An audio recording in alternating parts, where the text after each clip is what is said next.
The majority of people, they're still seeing the world through a lens that was built for them. And they want more, they just don't know how to do it. So what I teach, which is what CIA teaches, is how to see the world in the way it really is. Here's what I'm gonna tell you.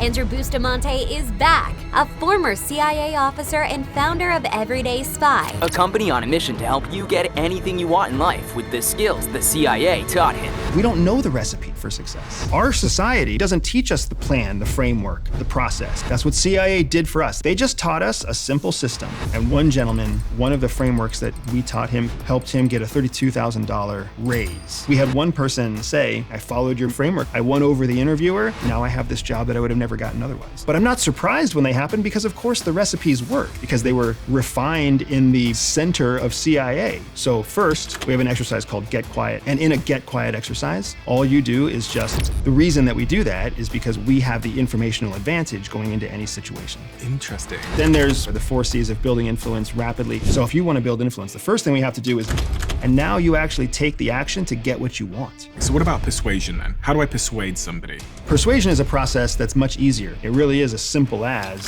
finally, the secret sauce at CIA that we know that most people don't understand is that now you can do whatever you need to improve yourself and your life. The Diary of a CEO raffle is about to close. Anyone that subscribes to the Diary of a CEO before we hit 7 million subscribers, which is probably going to be in a couple of days' time, you will be included in the raffle. And on the day we hit 7 million subscribers, we are giving away a lot of money can't buy prizes to all of you. So hit the subscribe button, get in before 7 million, and I'll announce the prizes and the winners in the comments below when we hit 7 million subscribers. Andrew, what is it you're doing in this season of your life? You know, it's an interesting question. I actually just lost my grandmother recently in the last week or so. And my grandmother was one of the 2 women that raised me. I didn't have a father. I mentioned that to you the last time I was here. And it was a moment that struck me because mortality became very real. It makes everything clearer. It makes you realize what actually matters and what doesn't matter. It shows you that the days that we have aren't actually guaranteed to us, even though we take them for granted every day. I don't know if my flight home is gonna actually happen. I don't know if I'm gonna step out of the studio and get hit by a car. I don't know if my child isn't gonna get hit by a car playing in the driveway tomorrow, because life is so fragile and we don't think about it until we watch its fragility dissolve in front of us. We hear about tragedy, but tragedy is always happening somewhere else. It's so real, and yet we don't realize it every day. It's a good thing we don't. That's the truth. That's how it feels right now for me as well. I kind of wish I could go back to being ignorant again. It's that Matrix red pill, blue pill moment where I kind of wish I could go back in and forget that reality and forget that mortality is reality. And so does that change your priorities in life in any way? It does. Like, the biggest way that it's affecting me right now is really with business. Because, you know, we had a conversation not too long ago where I was very focused on trying to triple the size of the business this year. Mm-hmm. Because we had been tripling the year before and we had tripled the year before that. And it became this arbitrary number, this scorecard where I wanted to continue having this achievement. And then what I found is that scaling a business is no easy thing. And the struggles that come from scaling were consuming the majority of my focus all the time until this moment happened with my grandmother. And then all of a sudden I realized I have a team of people who can scale the business. I don't have to scale it. I just have to empower the team to do what the team does. And my job is very different. My job is to enable, empower, encourage, direct, lead, manage their efforts. But it's their job to grow it. I can take some of that time and put it into the people that matter to me, the people that surround me, the people who have made me who I am, the people like the woman on the couch that I was visiting in her deathbed. The business you're referring to is called Everyday Spy, right? Yes, sir. What is Everyday Spy? What is the mission of that business? The mission of Everyday Spy is to use spy education to break barriers for everyone willing to learn. And what is spy education? Spy education is anything from specific spy skills, cognitive skills, physical skills. It can be breaking myths about what spies are and what spies are not, but bursting conspiracy theories, teaching spy processes and frameworks to everyone from entrepreneurs to business owners and CEOs so that they can use those same frameworks to improve their leadership, to improve their sales, to improve their revenue or their organization. Do you ever have a bit of a you're a guy that thinks quite big picture about things, and sometimes thinks a level above everybody else. Do you think the people you teach these things to know what they're looking for in life? Do you think they actually know what they're aiming at? No, I don't. And I'll tell you why. Because I don't think that the majority of people who learn from Everyday Spy see the world in the way it really is. I think they're still seeing the world through a lens that was built for them. Have you ever looked through a window in an old cabin or in an old house? It's kind of hazy. It's maybe it's stained or it's dirty or the dirt is so thick on it that it doesn't wash off. Have you ever seen a window like that? Yeah. My old shed at home when I was a kid growing up. So you're inside the shed and you're looking out onto a sunny day and you know it's a sunny, beautiful forest on the other side of the window. You know it is, but that's not what you see through the window. I feel like that's how many of our high-achieving brothers and sisters feel. They know it's a sunny forest on the other side, but school and university and working for somebody else and growing their business has created this hazy glass. And you can't trust what you see through the glass. You know that what the glass is showing you isn't real, but you also can't prove it because you can't step outside of the glass. You're inside the shed. So a lot of what I try to do with Everyday Spy is just shatter the glass because you don't need the glass to be between you and the real world. And that's what it felt like for me when CIA trained me how to be a field officer. I don't feel like they took me out of the shed. I don't feel like they cleaned the glass. I feel like what they did is they just shattered the glass. And there I was looking at the world for what it really was. And it all made sense until I started meeting other people who were still looking through the glass. And there's no way to teach them otherwise, or there's no way to convince them otherwise. The only thing you can do is teach them to break through the barrier themselves. So that I can understand that, can you tell me what your perspective of the world was before and after the shattered glass?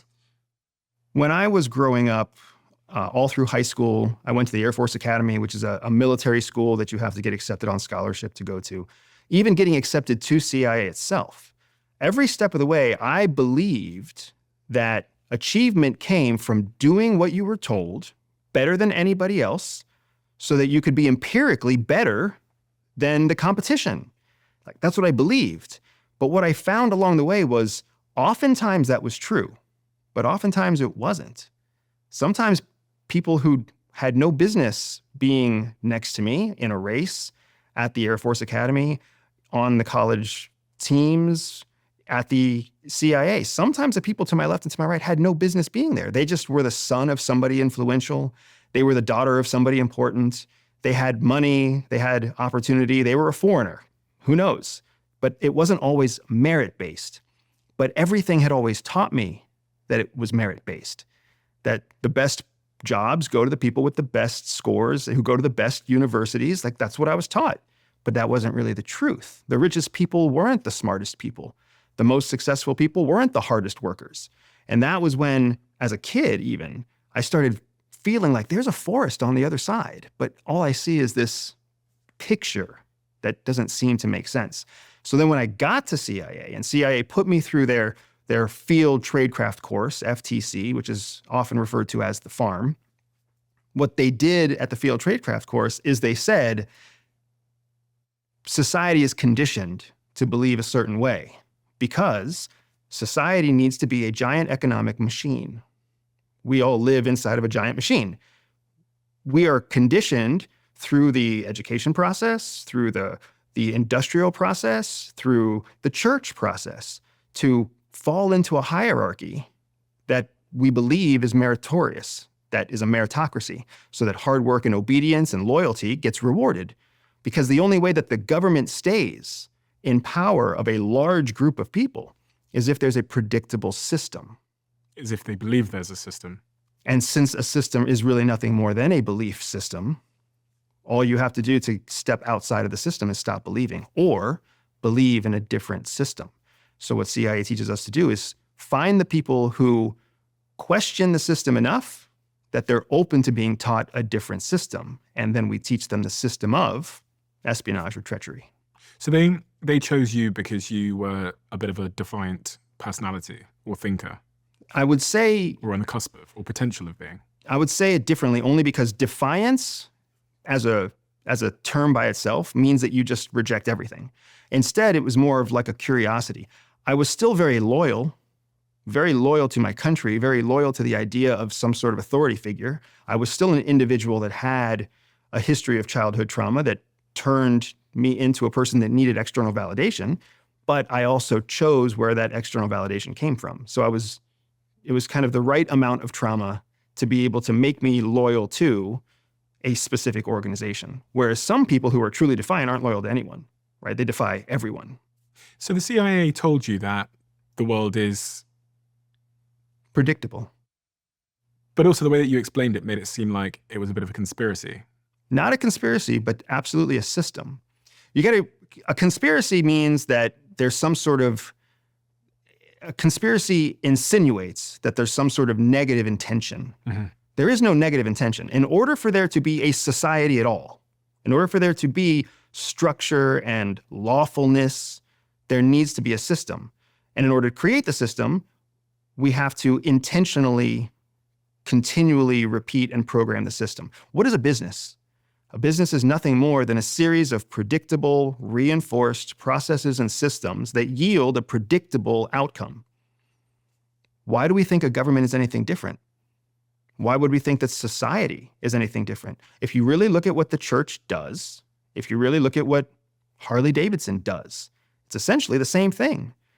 Find people who believe in an ideology, bring them in, give them a framework to believe in that ideology. The church is good and evil, heaven and hell. Harley Davidson is freedom and individuality. And then you just give them a system to think about it. One wears crosses, one wears eagles. One meets on Sundays, one meets on Tuesdays at the local road bar.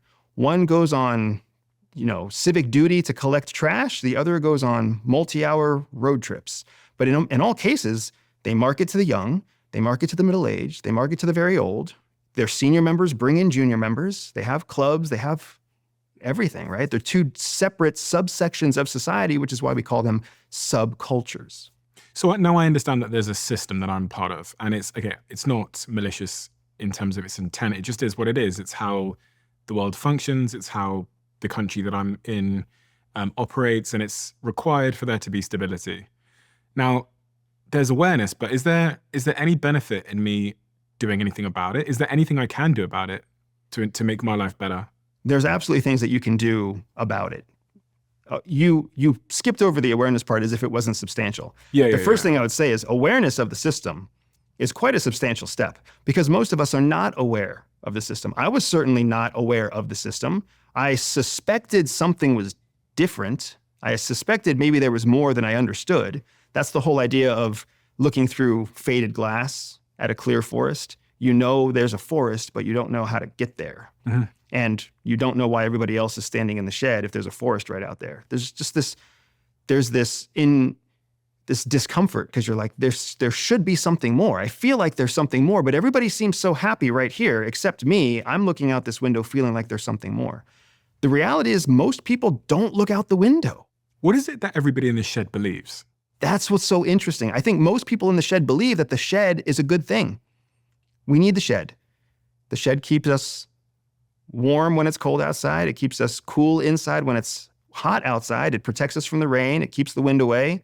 We need the shed. That's what most people, I think, start to believe about whatever shed they're born into. I need this church. I need this neighborhood. I need these friends. I need to be popular in school. Because everybody else is after the same thing. I need good grades. Why do you think you need good grades? Because my mom said I needed good grades. Well, we don't question it any further than that.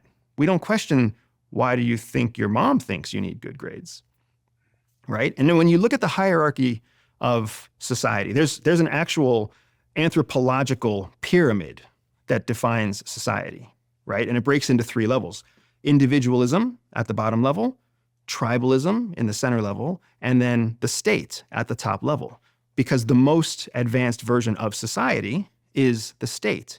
It maximizes the contribution of each individual by forcing shared policy down all the way from top to bottom. So all people have to obey the state, but in exchange for their obedience, the state provides resources to all people, like clean water and loans and car loans and business loans and police forces and public schools.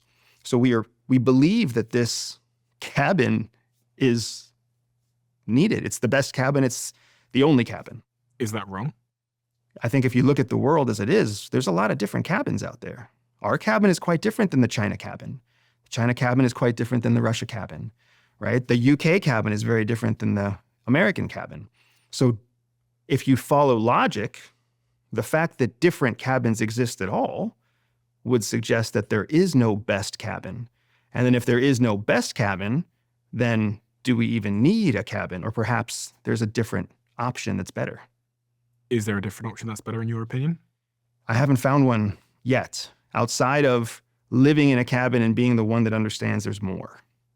Because then you get all the benefits of the cabin, but you're also the one that knows that sometimes it's worth it to step outside. Yeah, in your analogy, I was thinking, in fact, it's okay for there to be a cabin because I kind of need there to be a cabin because do you know what I like? Roads and healthcare and police.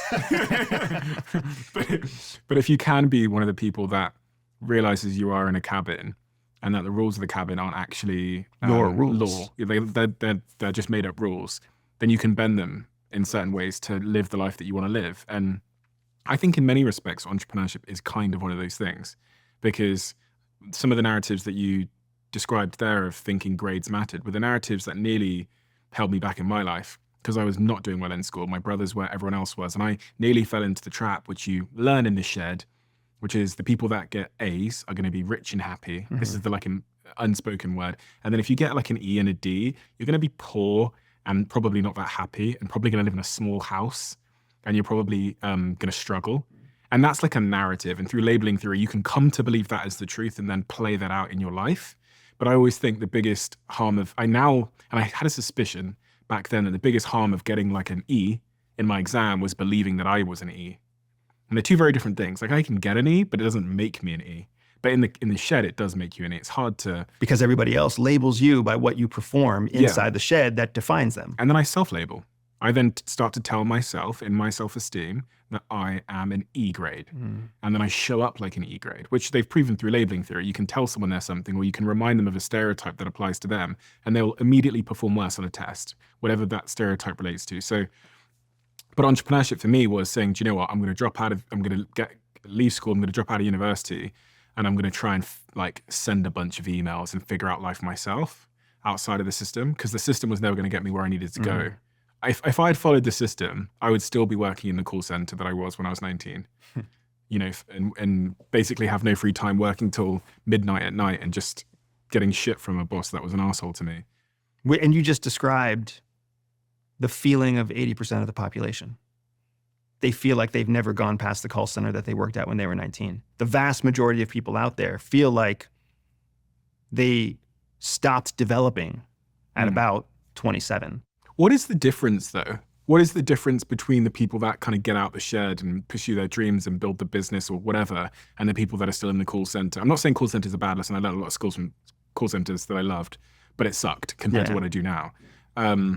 What is the first? So the first thing you're talking about is shattering the glass. The first thing is awareness. Yeah. You have to be aware that you're in a shed. That you're in a shed. And you have to be aware that you're choosing to be in the shed, right? You can always leave. This is an argument I have so often with people who are trapped in the wrong mindset, right? I don't even know what the right psychological term is because I don't live in a world of academic psychology.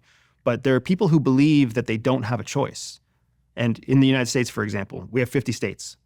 There are some people in the state of Florida who feel like they can't leave the state of Florida.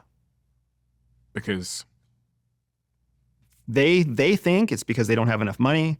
They think it's because the drive is too far. There isn't a support network on the other side. The bureaucratic hurdles of trying to change your residency and get a new driver's license is too much. the taxes are too high to pay to move from a non-tax state to a state tax state. So they all have reasons, and the reasons are grounded in fact, but the value that they put on the fact, the value of the challenge is greater than the value of the reward in their point of view, in their perspective. And in reality, it's the other way around. You just reminded me of a video that changed my life. I'm going to play this video for you, okay? It's a very, very short video, but when you talked about people living in a state or living in a situation where they don't think they can leave, this video came to mind. They just get an ant, and you can do this with basically any small creature, and you get a biro or a pen and just draw a circle around it, and it will not leave the circle. And I watched this video many years ago of just this ant trapped in the circle, and the guy drawing the circle around the ant just makes the circle smaller and smaller and smaller. Okay, so it left there. And it will basically remain trapped. And it was when I watched it, I thought, I'm doing that for myself in my own life. So the ant remains trapped, they make it smaller. The ant won't leave the circle. But what's interesting here, right, is the ant is eventually figuring out that it's just a circle. That it's just a circle. That it's like just a shed. And when I saw that, the first thing I asked myself was, in what ways have I drawn an imaginary circle around myself? I think the more important question is oftentimes, when did the imaginary circle start? Who drew the first circle? Because it wasn't you. If you've ever seen a child, if you've ever seen an infant, a toddler, they are limitless. They know no bounds. They don't understand anything about the world around them. They don't know how their body feels, so they don't know whether they're hungry or whether they're gassy or whether they're urinating. They cry at everything, and they're constantly squirming. They have no context. So all the context that they gain through absorption. We create the context for them. We create the idea of this is bedtime. We create the idea of this is what a healthy habit is, brushing your teeth, washing your hands, whatever else. We create this is home, and this is where you can walk around openly. But once you go out this door into the front yard is not home anymore. And now you can't go anywhere you want. You have to stay here. So somewhere somebody started drawing circles before we ever drew them. All we started doing was then believing that the circles were more permanent than they really were. And the way to understand that it's not permanent is to step out. But stepping out does two things to us simultaneously. One, it feels uncomfortable because nobody else is stepping out. And two, it feels wrong. Why does it feel wrong? Because we've been conditioned to believe we have to stay in the circle. This is why I love my company. This is why I love our mission of teaching spy skills to break barriers. Because everybody loves the idea of a spy. But when you think about what a spy does, nobody actually likes what a spy does. Nobody likes the fact that spies steal. Nobody likes the fact that spies lie. But for some reason, they still like the idea of a spy. And that's why James Bond and Jason Bourne and spy shows are so popular. What's happening is we come into this place where what we want and what we're told we're supposed to want clash. Because you know what we really want is an opportunity. And we want an opportunity so bad that we're willing to cheat to get the opportunity. But we don't want to admit that we're willing to cheat to get the opportunity. We want an advantage, but we don't want to believe that our advantage hurts other people. So somehow we want to all move forward with equanimity, and everybody does better. And that's just not the way that anything in nature actually works. And what entrepreneurs figure out when they're successful is that you can cheat and you can get away with cheating.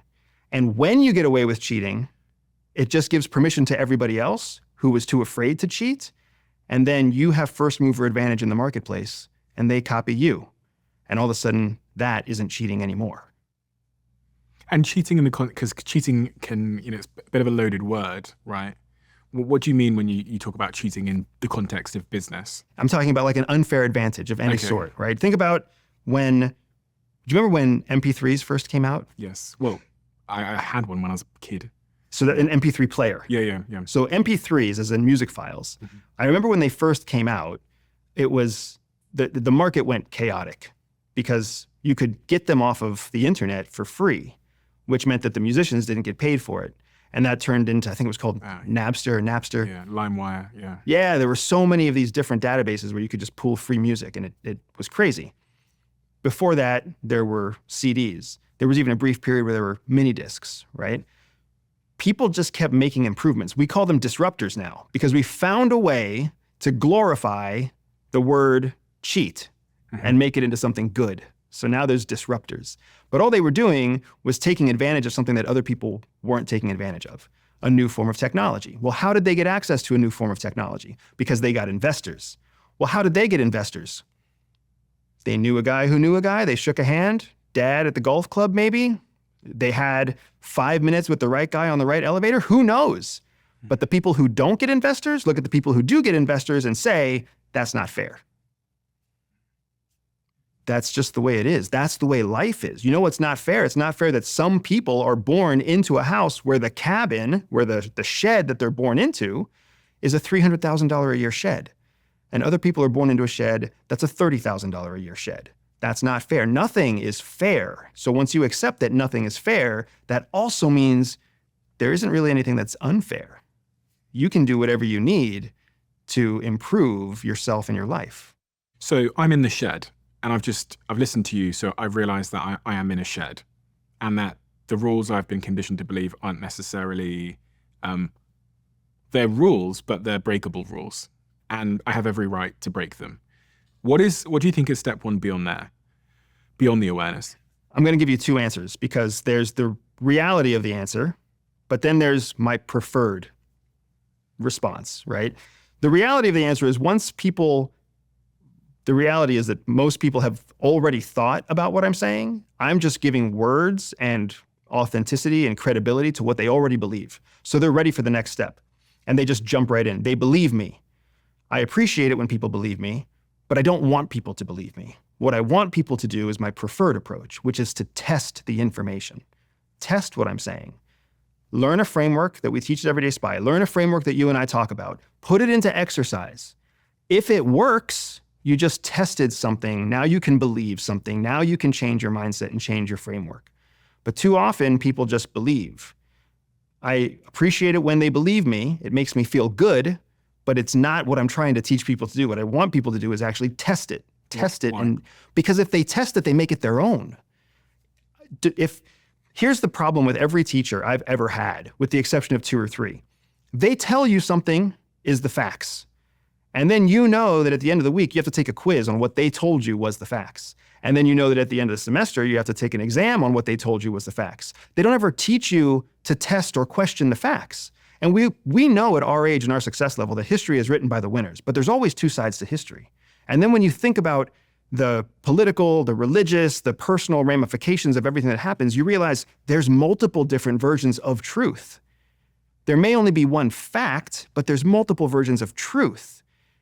So we're not even conditioned to learn to question the truth to find the fact. Instead, we're just taught that the truth that we're taught is the facts. And that's how we end up in a world like we have today, where people can say whatever they want to say and people believe them, instead of testing what you hear to see if it really is worth transitioning or transforming your belief system. It sounds like you're making a distinction between like knowledge and belief. What we call information and knowledge. Exactly right. So information is what someone might say to you, but then knowledge is what you actually know to be true. Correct. There's a flywheel that we have in the intelligence world, and it's a triangle. And the top of the triangle is information. Mm-hmm. And then information flows into knowledge, and then knowledge flows into experience. So what happens is you learn information. From that information, you develop knowledge. And then you test that knowledge through experience. And what happens when you go out and take action in an experience? You get more information, which yields more knowledge, which you test through experience, which yields more information. And you have this very positive flywheel. That's how the intelligence cycle works.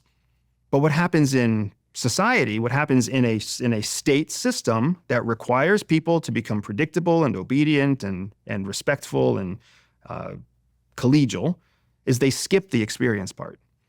They say, this is information, this is knowledge, and here's more new information, and here's more new knowledge. And they never give people the opportunity to test the knowledge for themselves. So I'm breaking out the shed and I'm going to try and test some of this information that I'm going to learn today and in this conversation.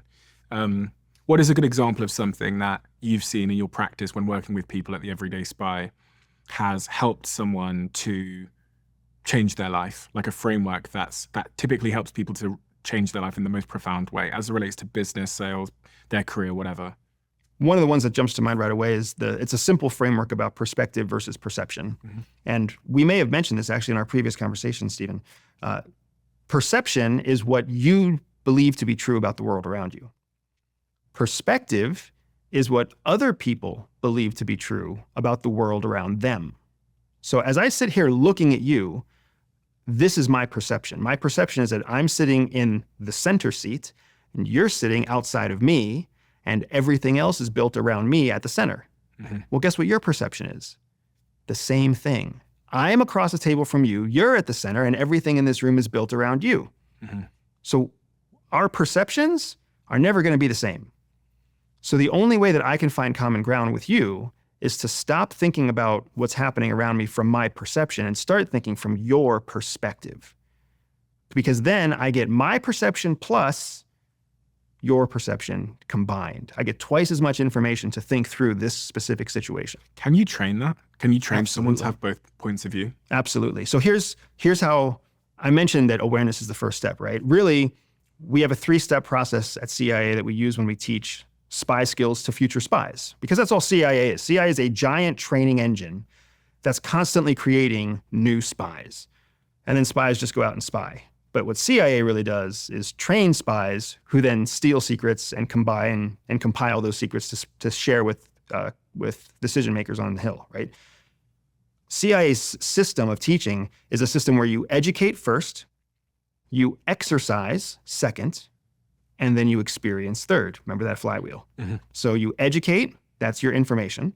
You exercise, that's where you turn information into knowledge. And then you experience, and that's where you actually go out and test the knowledge to see if the knowledge is still applicable in the world that you live in today. So those are the 3 steps.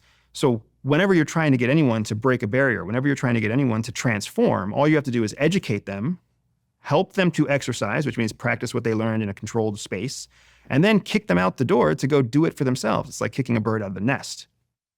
So can you make this very real for me? Because I want to be someone that can walk through the world and appreciate my perception of a situation, but also the other person's perspective. So if we just put this in the context of me here as a podcast host, how would I be able to implement this to become a better podcast host?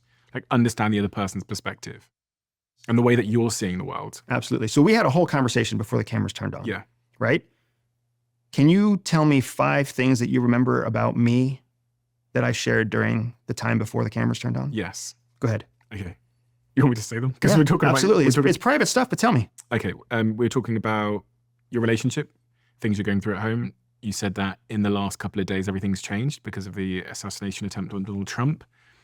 We talked about you used to live in an RV for a while and you've just recently moved across America to a new place. You mentioned your kids as well. Give me specifics. Oh God.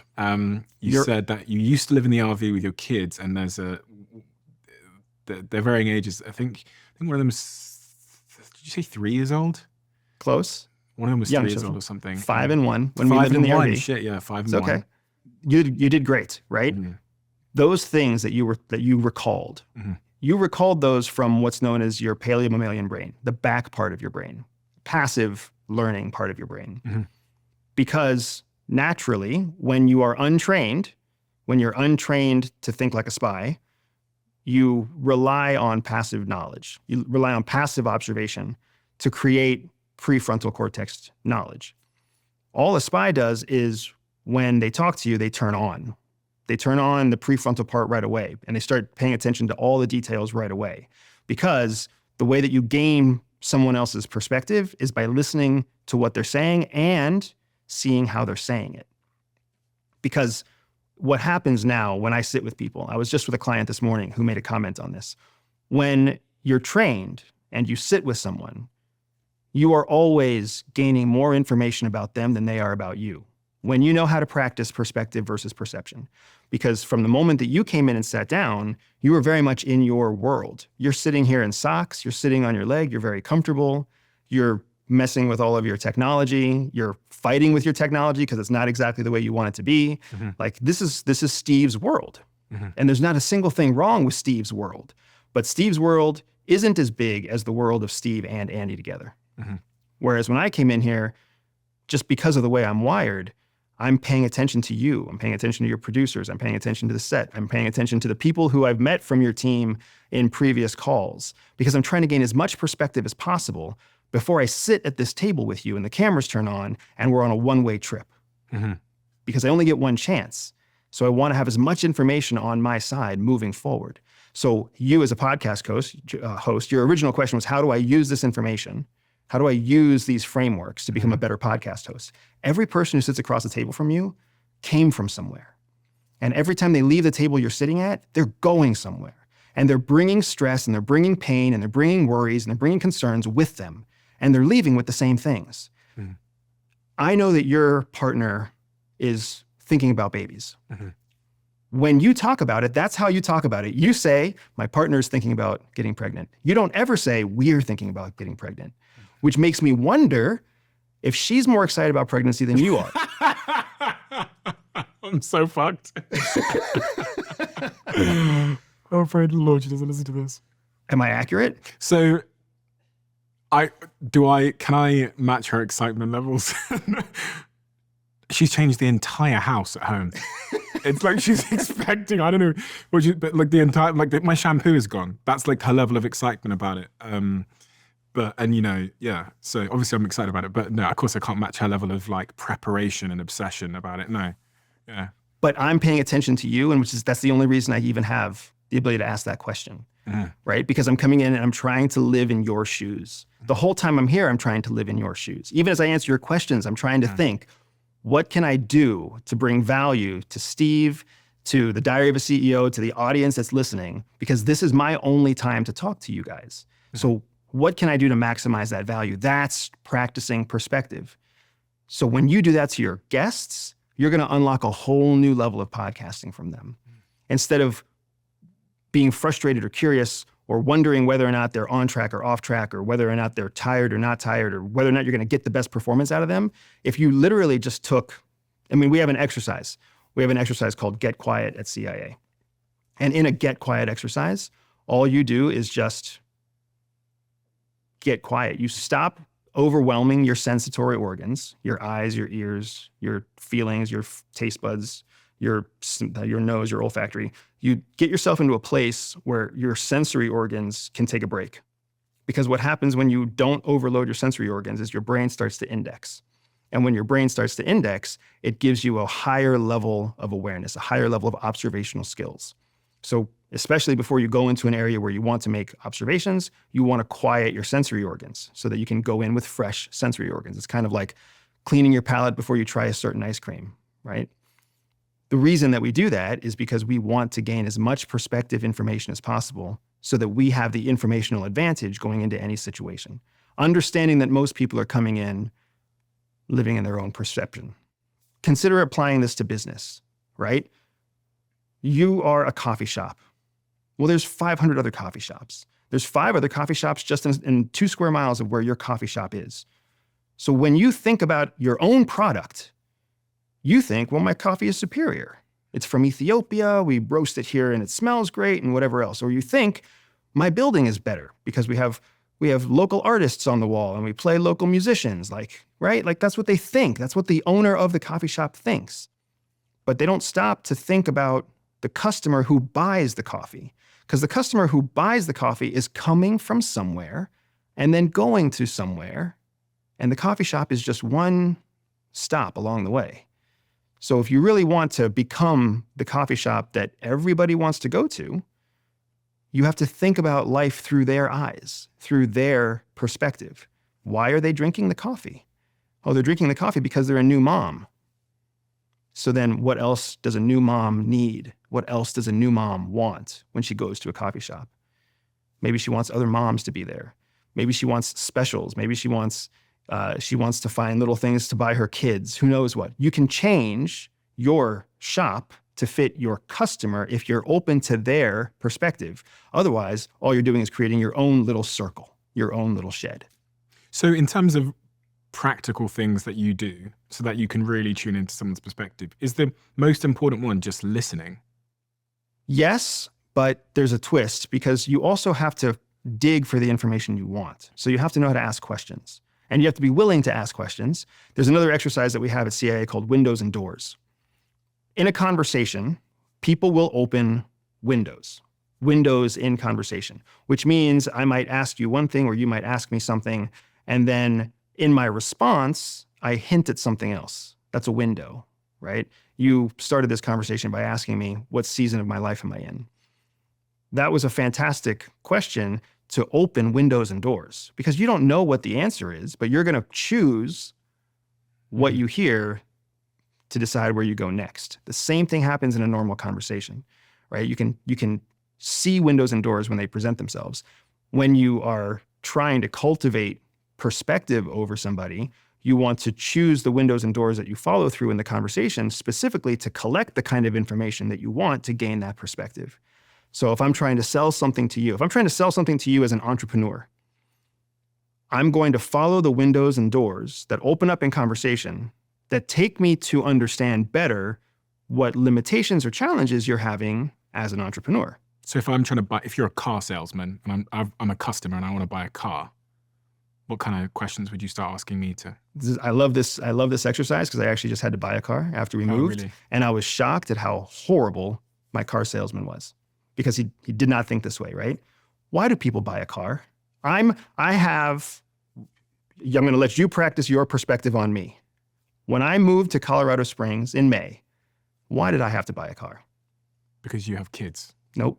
You have 2 kids. Oh, because you have to. Well, you mentioned Colorado Springs, so I guess that's pretty pertinent to your answer. But you have to travel a lot around Colorado because it's quite vast, isn't it? You need a mode of transportation. Mm-hmm. That's the only reason anybody buys a car. That's where you have to start because then you have to think, well, why are they here? If you're a Subaru dealership and somebody walks in, you already know that they've pre-qualified a number of things. They must be looking for a Subaru. Mm-hmm. They must be looking for a 2-wheel car. They must be looking for an all-wheel car, or else they wouldn't be here.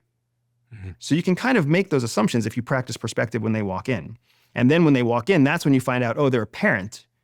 So I'm looking for a mode of transportation that's also safe because I'm a parent. I have a family of 4, so I'm looking for a mode of transportation that's safe for at least 4 people. If you practice a little bit of perspective, you learn a lot more about the person that you're trying to close. So now I ended up buying a Nissan Pathfinder, a brand new Nissan Pathfinder. Not because my salesman was any good, but because I went to the Nissan dealership already wanting a brand new Pathfinder, just like you did. Mm-hmm. But I always go through this experience to see what's the salesperson going to do? Like, are they going to try to sell me something good? Are they going to try to sell me something wrong? Are they going to understand my specific needs? Or am I going to have to coach them through this whole thing? My company gets hired to give sales training to high-performance sales teams. And what I'm shocked at is how often, even with a high-performing sales team, salespeople don't practice perspective and perception. What they practice is whatever script they're supposed to read. And they practice empirical numbers and they practice the law of averages. And it's like, I need to make 100 calls to convert 12%. Mm-hmm. That's what they practice. Instead of practicing something just a little bit more efficient, like changing your opening line to ask an open-ended question, just like you did. An open-ended question is a question that makes the person on the other side of the phone speak through the lens of their current reality. Do you know what? I've never said this before, but there's a question I ask every guest in the preamble. And I don't know if I asked you, but I ask 99% of guests when we sit down, and it's what's front of mind for you at the moment. And for me, the reason I ask that question is because kind of what you said, because people come here, and I assume that there's something that happened when they woke up this morning, or there's something that's bugging them that my research team wouldn't have been able to find on the internet, that they haven't yet said in an interview. And it's been so unbelievably amazing when you ask that question. And then there was one particular conversation I had, which was one of my favorite of all time, where it was with Simon Sinek. And because I've spoken to Simon Sinek 3 times on the podcast, I didn't like have research. Like we've talked about everything. So I sat down and I had to sit down and figure out where the conversation was going to go for the next 3 hours. And so my opening question to him was really broad. It was, how are you? And please give me the long answer. And you have to be honest. And he literally, for the first time ever in his life, went, do you know what? I'm feeling really lonely right now. And for him to say that, a guy like that to say that was like, whoa. And if I'd sat down with okay, today we're going to talk about management strategies, I totally would have missed one of my favorite conversations of all time. But you have to have a lot of trust in yourself. This is what I've come to learn as a podcaster, to be able to sit down without any questions written down here and to ask a really open-ended question and then to try and follow them, like wherever they might take you. Well, that's what's interesting is that one of your superpowers as a podcaster is that you have a plan, but you don't always stick rigidly to your plan. You go wherever the guest takes you. You go where Simon Sinek takes you, right? I've taken you down this long path about living in a shed that I'm sure was not on your agenda. And I'm sure lost a good half of the people that we were talking to early on. But my point with all of that is just to say, you practice what is called courage. And courage is a word that is definable. And people don't often take the time to really define what courage is. Courage is doing the thing that you're afraid of. That is courage. So going off script and asking a question, coming in unprepared for a podcast, those are things that cause you a little bit of fear, a little bit of anxiety. You're like, I don't know how this is going to turn out, but you do it anyways. One of the major differences between entrepreneurs and aspirational entrepreneurs is that entrepreneurs have the courage to try, and aspirational entrepreneurs are always talking about the day that they will have the courage to try. Trust comes into this, right? Because part of the reason that I can sit down with someone for 3 hours and not necessarily I've never had a question written down, but not even have an idea of where the conversation is going to go, is because I have so many case studies that it's been fine in the past. And it's those case studies that have built up this sort of self-trust that enables me to sit down and go, how are you? And then they go off about loneliness and we spend 3 hours talking about loneliness. But that comes from that initial trust, I think. I think trust is a good word. Trust like is self-trust. I'm trying to, Yeah, self-trust or confidence. Yeah. Those are good words to use, but I would almost challenge that what you're really talking about is you're gambling on odds that you've learned are in your favor, right? It's kind of like when you think about a professional athlete. Professional athletes do some amazing movements. Sometimes they make the score and sometimes they don't. But what happens is when they make the score doing an amazing movement, that's what we all remember. When they miss the shot doing the amazing movement, nobody remembers that.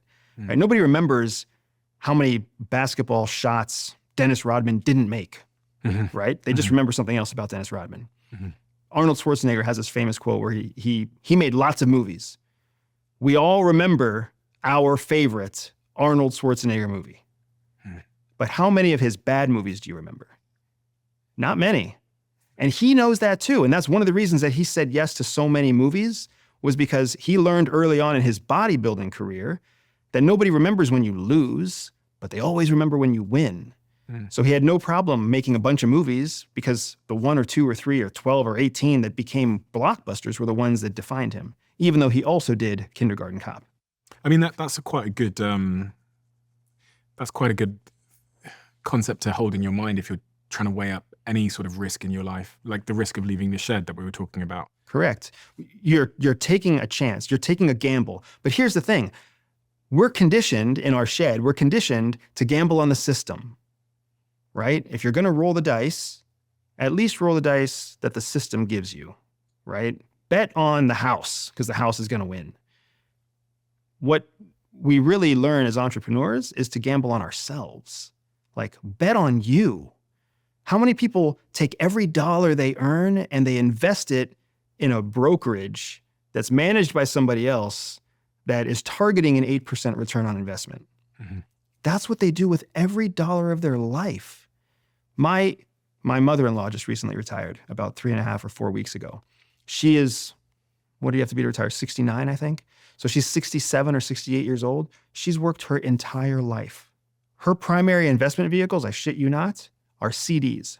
It's a device in the investment world where you basically put your money in for a certain amount of time and it guarantees you a certain yield. And that yield is usually very, very low. But that was her preferred investment vehicle. So for the 69 years or the 50 years that she's been working, she's been investing in these low performance certificates of deposit, CD. That is exactly the kind of thinking that was conditioned into her by the generation before her. That's where she learned about CDs at all. That's why she bought her first CD at 16 years old, was because mom and dad told her to do that. So here it is, 2024, she's retiring, and all of the money that she saved is basically in these certificates of deposit, which is not a lot of money. Really? Yes, because it doesn't grow. Whereas I invest in my company and my return has been 300%. Mm-hmm. And entrepreneurs, even entrepreneurs who don't grow quickly, still see 12% return on investment, 15% return on investment, 20% return on investment, which outperforms anything in the market. Mm. But you still have these people who don't want to gamble on themselves because they're afraid that the house will win. Who can't be taught the things that you teach in terms of the CIA skills and everything you teach within Everyday Spy? There's a lot of people out there who right out of the gates had a circle drawn around them that CIA is some kind of deep state conspiracy, kills Americans, sells children, steals drugs kind of organization. Are they wrong? Maybe there was a CIA that did that once. But my point is, those people are never going to believe what I have to teach them. There are threads all over the internet about how I'm a fake and a phony and a fraudster. And there's for every one of those threads, there are also threads that talk about how I'm a plant, how I'm still a CIA officer. I did read that in the comment section. Isn't that funny? I find it quite funny. So there's both sides. These are people who they'll never be open to learn. They're not willing to learn. How do I know you're not still a CIA officer? Does it matter?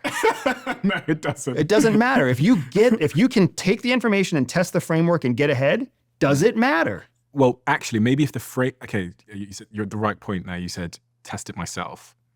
Because you could be teaching me things that are going to just keep me trapped in the matrix because, But I don't want you trapped in the matrix. But I don't know that. You could still be a CIA spy. I could be. But the key thing you said is that you're giving them to me to test for myself. So I get the results to check whether what you're teaching me is positive or negative, productive or not productive. Correct. And that's what really drives me. What drives me is this vision of a future that's good for my children. And the future that's good for my children is a future where the United States is still the most powerful economy in the world, still the most powerful military in the world. And according to all reports, that is not what will happen by 2035. By 2035, we will be at parity with at least another country, most likely China. And as we reach parity, what that means is you reach equality.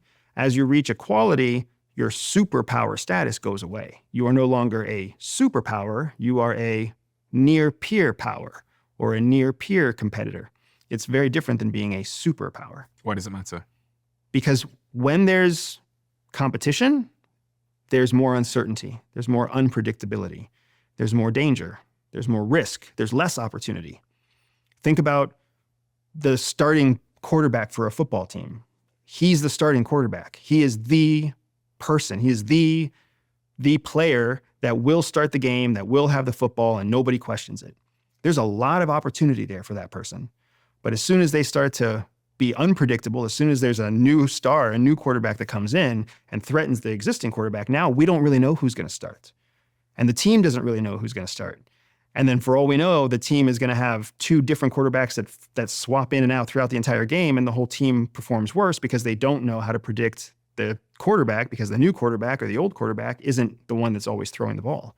So there's an uncertainty that comes as competition arises. It's why business owners want to be in a business of one. It's why there's such a thing as a blue ocean marketing strategy versus a red ocean marketing strategy. Because when you're in a blue ocean, when you have no competitors around you, your business will most likely thrive. You have room to make mistakes. You can learn slowly. But when you're in a highly competitive red ocean, you don't get any of those opportunities. What does history tell us about how the changing of the guard as it relates to world power, what the dangers might be for the average person? It's a great question, and this is where I want to re-emphasize my lack of altruism, right? Because what does altruism mean for anyone that doesn't know? So altruism is this idea that you care about other people or that you care about a common good, right? I don't care about a common good. Do you care about other people? I care about some other people. Your children. Correct. My family, my friends, the people that I think are making a difference. And that's just the way it is. Why will some people not be willing to learn what I teach them? Because they will disagree with my ethics and my morals about how I don't care about all people equally. Well, I like the fact that you're honest. So, I mean, that makes me trust you more. So, I appreciate that. Yeah. So if you look at history, Rome was really good for Romans for a long, long time. The fall of Rome was bad for everybody. The transition was bad for everybody. Coming out of World War II, right? When you were a Nazi in Nazi Germany, things were pretty good, right? But then when Nazi Germany fell, it was bad for a lot of people. There was a lot of war, there was a lot of death, there was a lot of starvation. Multiple countries had been destroyed. There was a war, there was a transition of power. Same thing happened at the fall of the Soviet Union. In that war, I was watching a documentary about it the other day. It was interesting because I watched both the sort of Soviet Union rush into Berlin and I watched America rushed into Berlin. They both took different parts of Germany. And then once they'd taken down the Nazis, they kind of went to war with each other. Correct. Because they then were trying to figure out who was in charge of Germany and how they were going to divvy up land. So there was another war, basically, like a civil war following the... And the same thing happened in China. The same thing happened as our Pacific forces kind of worked their way up through Japan. There became conflict in the East as well, right? So transition periods where near-peer countries or where countries become near-peer competitors, that's not, people don't stop competing as the competition increases. Like what's happening in the world right now in Ukraine and Russia, in Israel with Hamas, with the Houthis and with the Iranians. Like what's happening is competition is on the rise. So everything becomes less stable. Things become more dangerous. When there's a clear bully in the playground, there's only one bully and nobody has to mess with the bully. And it's a bad day for anyone the bully messes with, but for the most part, everybody else is good. But what happens when there's two bullies? Shit gets messy. The bullies make posses. The posses have to fight with each other. More people get hurt, more rabble-rousing happens in the playground than when there's just one bully. So for me, the United States is the bully on the playground. And I, as an American citizen, am living in a place where it's pretty good to be on the bully's side. So for me, pragmatically speaking, if I want the best for my children, what I really need is for the United States to remain the only bully. So then I can have some impotence, some confidence that their future will be secure. Do you think the war in the Ukraine and Russia is a symptom of the changing in power? Because it's kind of like a proxy war, right? You've got Ukraine is actually the USA and Russia is actually kind of China to some degree. So I would say it's not kind of a proxy war. It's a full-on proxy war. You're 100% I right. don't even know what a proxy war is. I just used that term because it sounded smart. Well, it does sound smart. It is smart. Proxy war is a doctrine. It's an actual military doctrine that says that you create what's known as intrastate conflict, which means conflict internal to a state, and then external wealth parties fund the conflict in the state. That way, the two external parties that are in conflict don't have to waste any lives. It protects them diplomatically, it protects them socially, it protects them militarily. They're only spending resources in an interstate conflict. The interstate conflict has always been inside Ukraine. Eastern Ukraine and Western Ukraine have always been in conflict. We just didn't realize it until Russia invaded because nobody paid attention to Ukraine. Same thing in Israel. There's always been conflict between the Palestinians and the Israelis. We just didn't really pay attention to it until October 8th. So the conflict that you're talking about is not a symptom, it's a strategy.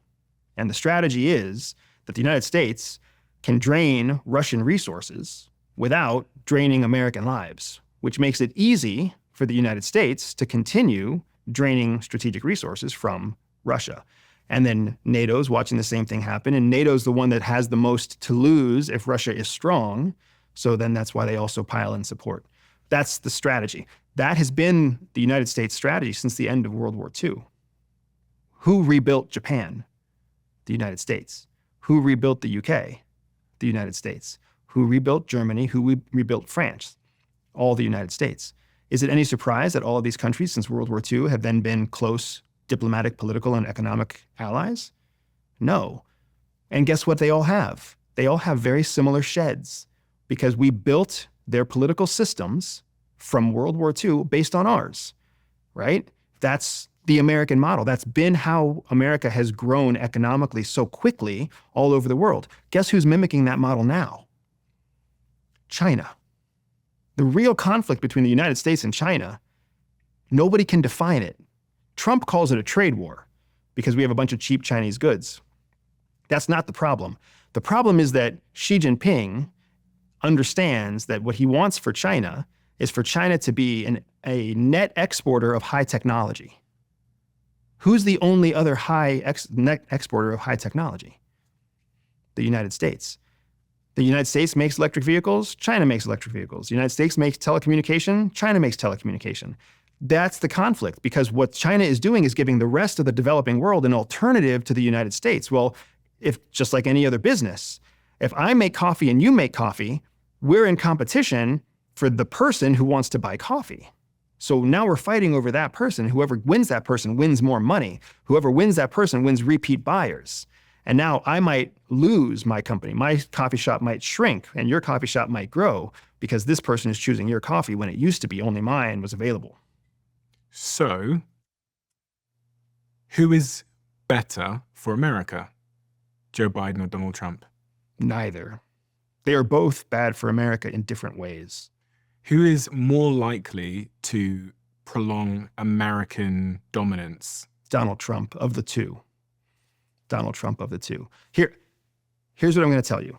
I had this thought last night, and I was going to make it a video for my own channel, but my channel is nowhere near as enjoyable as your channel. I'll put it on yours as well. There is only one Democrat in the United States who can beat Donald Trump. Only one. Nobody else stands a chance. Democratic Party is struggling to accept that. Nobody can beat Donald Trump. There's only one that can win, and that's Michelle Obama. I did think this, because, I mean, I would say Barack, but obviously he can't because he's done his 8 years. But Michelle, I do agree, and she doesn't want anything to do with it. That she said in early July, she wanted nothing to do with it. But what's happened since early July? There's been the assassination attempt on Donald Trump. The assassination attempt turned into this incredible media frenzy. Now you have this guy with blood on his face and a fist in the air and a flag behind him. You have a Pulitzer Prize-winning photo already floating around the internet with this guy on it, right? Everything changed.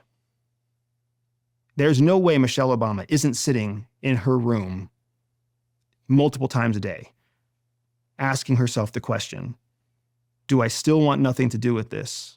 Or do I have to step up to the plate to do what I believe is the right thing to do because only I can do it? Think about the questions Barack Obama must ask Michelle Obama. Think about the silence, the pregnant silence around their kitchen table at night. Think about how heavy they must be thinking right now because they know what I just said out loud, that you knew yesterday. There's only one Democrat that can beat Donald Trump. And maybe in July 3rd, she said she wanted nothing to do with it, but now it's July 20th. And if she really believes in this country, how is she not going to rise to the occasion? How is she going to sit back and let the future of her daughters rest in the hands of somebody she doesn't believe in? Because the truth is, if she were to run overnight, she would have the complete support of the entire Democratic National Convention. Every donor who has already donated money would let their money stay with her and probably donate more. Women voters, African-American voters, voters that are on the fence, voters that are looking for any alternative to Donald Trump or Joe Biden, they would all get their answers given to them at once. Not to mention the fact that she's brilliant, she's esteemed, she's youthful, like everything that America stands for is represented in Michelle Obama just as much as what we say America stands for is represented by Donald Trump. So if Michelle Obama is announced at the Democratic National Convention, I'm glad we had this conversation. Do you think that's possible? Absolutely, it's possible. I don't think it's probable, Okay. but I do think it's possible. And I can't help but have the hope in our country that the few who are willing to learn will step up and accept that they have to gamble on themselves.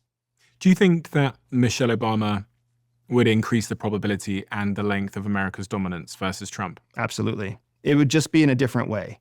Donald Trump grows through bravado and brinksmanship. He grows like a bully grows. But what we've learned about the United States is that our bullish strategy, our bully strategy that we've been employing since 1950 is a game of diminishing returns. We invest a lot into it, but we lose influence. We lose global reach. We lose power. We're losing economic might. They say that China's having an economic recession right now at 4.5% growth GDP. We're at 1.3% growth GDP.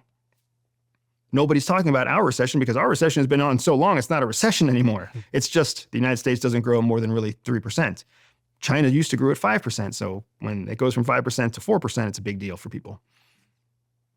Our model is already broken. Our model already doesn't work. So all Donald Trump is going to do is come in and double down on that model because he's only got 4 years in the House. He's only got 4 years in the White House, and he knows it.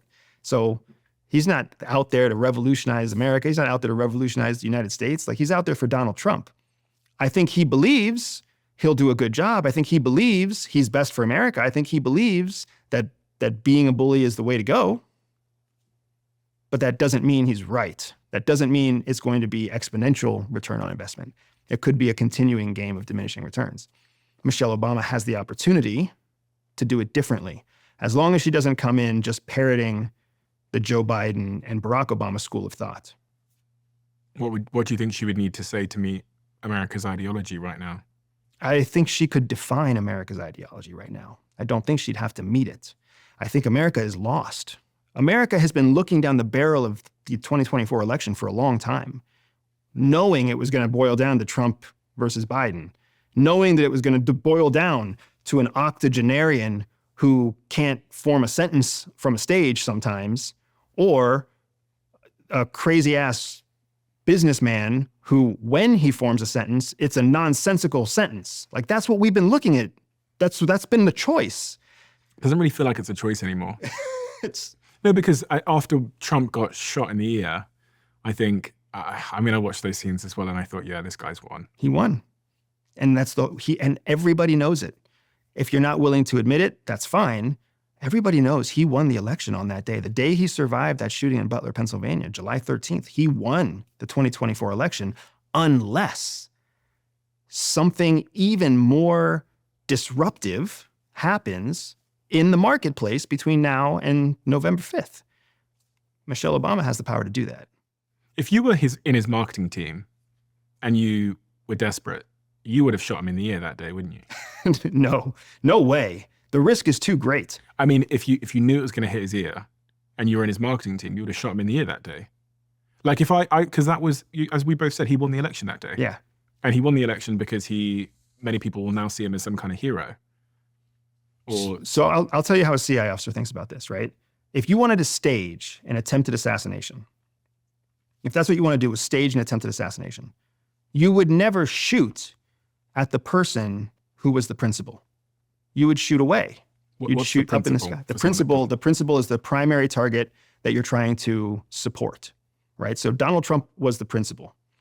If I was trying to stage an assassination to win him popular praise, I would not shoot at him, because the risk is too great that the shot would either miss and hit him, possibly hit him fatally, or it would miss him and hit someone in the audience, and then a rally member dies, and now we have to account for why somebody at the rally died. Like, people were killed and people were hurt at the Donald Trump rally in Butler, Pennsylvania. If you wanted to stage an assassination, you would shoot 35, 40 degrees off target, well away from anybody accidentally getting hit, because what's going to happen? Everybody's going to hear the gunshots.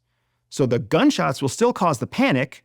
The Secret Service would still jump in. They'd still cover him. There'd still be all the same newsworthiness without the risk of killing somebody.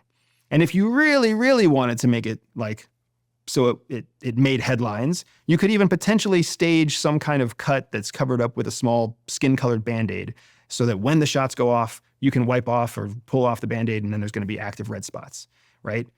You would never actually shoot at the principal. That's what people don't understand about conspiracies, is that when you actually plan to carry out a covert action, you plan to carry out the covert action in the safest possible way. You don't run the risk of actually shooting the principal. So, but let's play out the scenario that it was a conspiracy. So what could have happened there? And I was in an office the other day, one of the companies that I'm involved with, and there was a group of people gathered around a laptop watching the footage. and half of the people thought it was some kind of conspiracy, and that maybe he fell down and then like cut his own ear, and then the other half of the people thought that was craziness. What side of the fence do you sit on? You think it was a real shooter? I think it was a real shooter.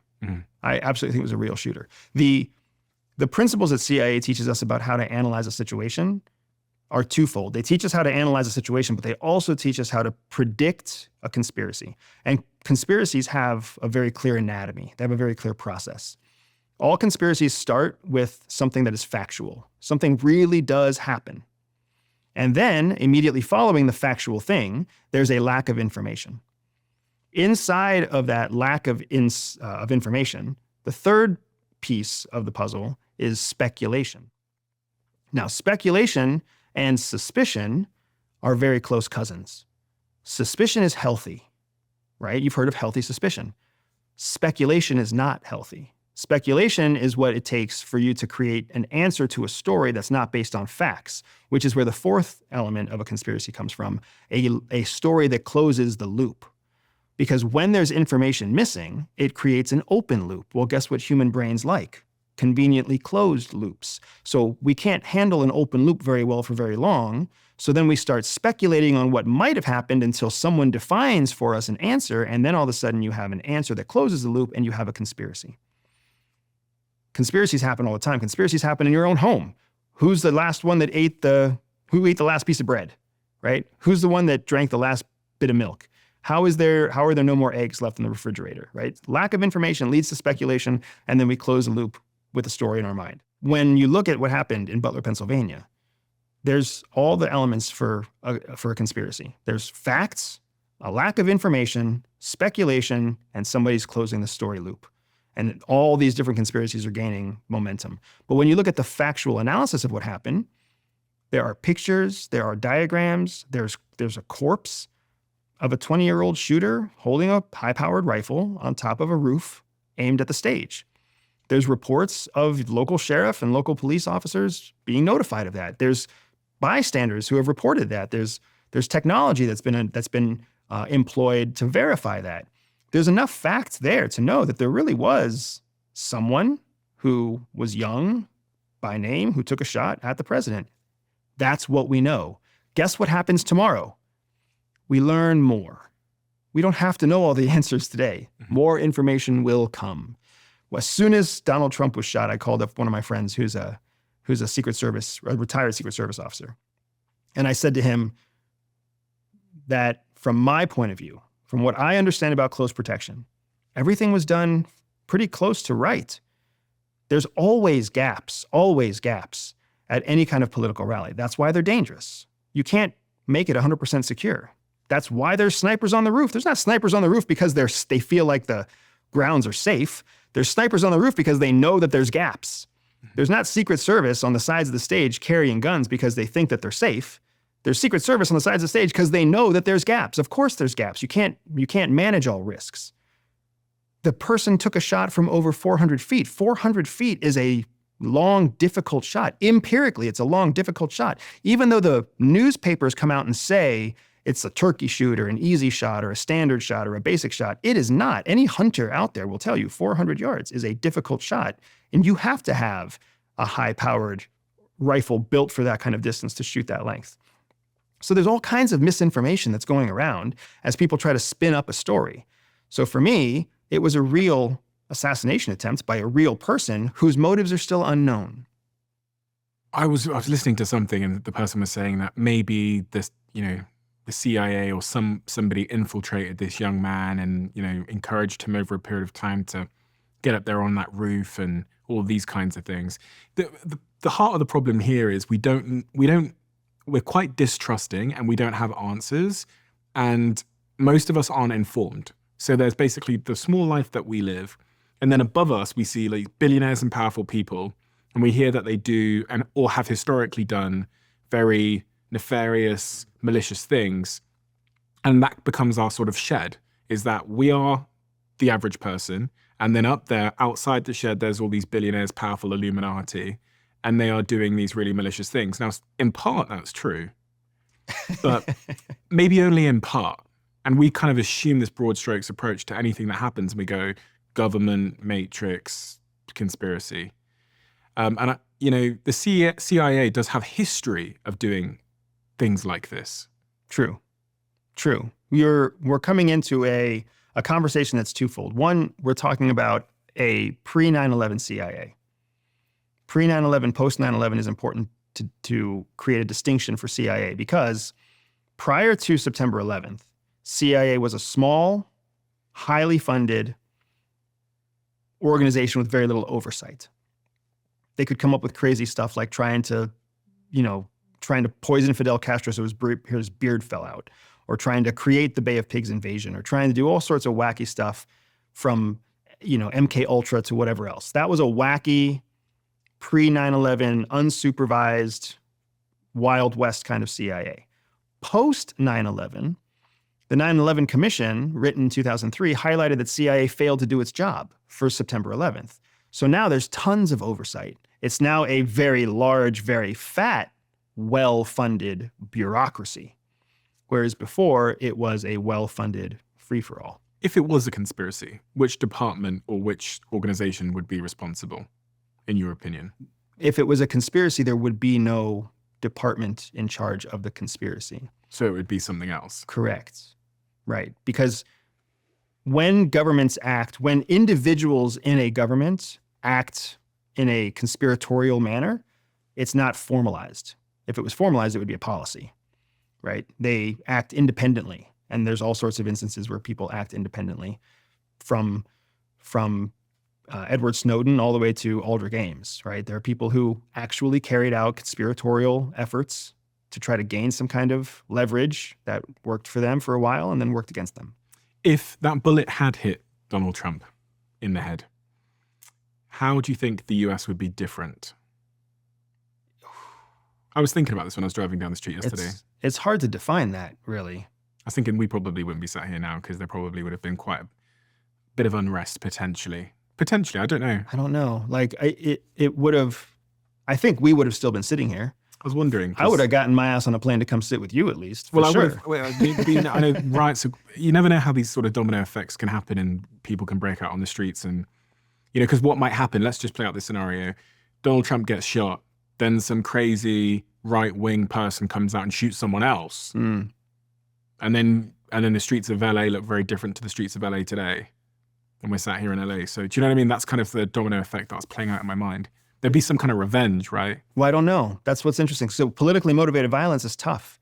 If Donald Trump would have been shot, chances are the shooter would have also been shot. So from the eyes of the American people, and for sure from the messaging that would have come from the White House, the threat was neutralized, and it's a tragedy that we lost a former American president. Joe Biden would have come out and would have made kind, caring remarks about Donald Trump. Nobody would be talking about him as crazy or whatever else. He'd go down as a hero following the democratic process for something he believed in. History would have been written a very different way. Oh, I don't know. Because I think if Donald Trump had been hit, I mean, this is just from chilling on Twitter. If Donald Trump had been hit, regardless of whether that kid had been shot, and regardless of whatever, people would have believed that it was some kind of deep state, CIA, left-wing, Hillary Clinton involvement. Even if there was a body, fingerprints, and they found the kid's hard drive and he was planning it, there's a group of people that still would have believed that. Absolutely, because there's a group of people, as you know, that believe anything. Correct. And that group, someone in that group of people would have taken a retaliatory action. And then this starts the stone throwing that I think. So they would have, gone, they might have gone to a left-wing, I don't know, black event, festival, and done something. And then you have the tit for tat. I don't disagree that it's a possibility, but the question is whether or not a group would have reached critical mass to take some kind of action. Okay, yeah. Right? Because, think about the alternative. The alternative is the streets of, you name the conservative state, Texas, Florida, whatever, Pennsylvania maybe, a giant parade fit for a king, right? Parading Donald Trump through the streets, something to keep, and Joe Biden happily endorsing the money for it to happen because he's an ex-president and because that's showing like unity and nationality. It could have been a chance to really bring the whole country together and end some of the bipolar division. There would have still been, just like you said, there would have been a group of people who believed in some sort of deep state action. And there may have been follow-up violence. You're right again. I think all of those things are possibilities. But it is also a possibility that it would have gone in the other direction. There still would have had to be a new candidate identified by the Republican National Convention. So things would have gone differently from that day. Very interesting. So going back to the shed, the person's come out of the shed. They understand this idea of perspective and perception. What I'm really trying to get at here is I'm trying to help people get out of the life they're living that they hate and closer towards a life that is aligned in whatever way they define alignment as, so that they can live the life they want to live, so they can start to kind of bend the world in their favor. And I use this term bend the world intentionally because it's something that I've come to learn in the entrepreneurs that I've met and just the people that seem to have the most power. They understand that the world they live in is malleable. And maybe that's the analogy of being able to break out of your shed. But they understand that they can like have an idea, pursue the thing, and kind of convince their way to a goal, bend the world out of their way. And that's kind of what I want to equip the people that are listening right now with, that ability to kind of bend the world out of your way or to the shape in which you want it to be. I've got two things that come to mind, right? The first is there's this lesson that I learned at CIA that I still teach now in my training with executives and individuals and entrepreneurs, where CIA warns us not to get trapped in what's called the perfection paradox. And the perfection paradox is not the same thing as perfectionism.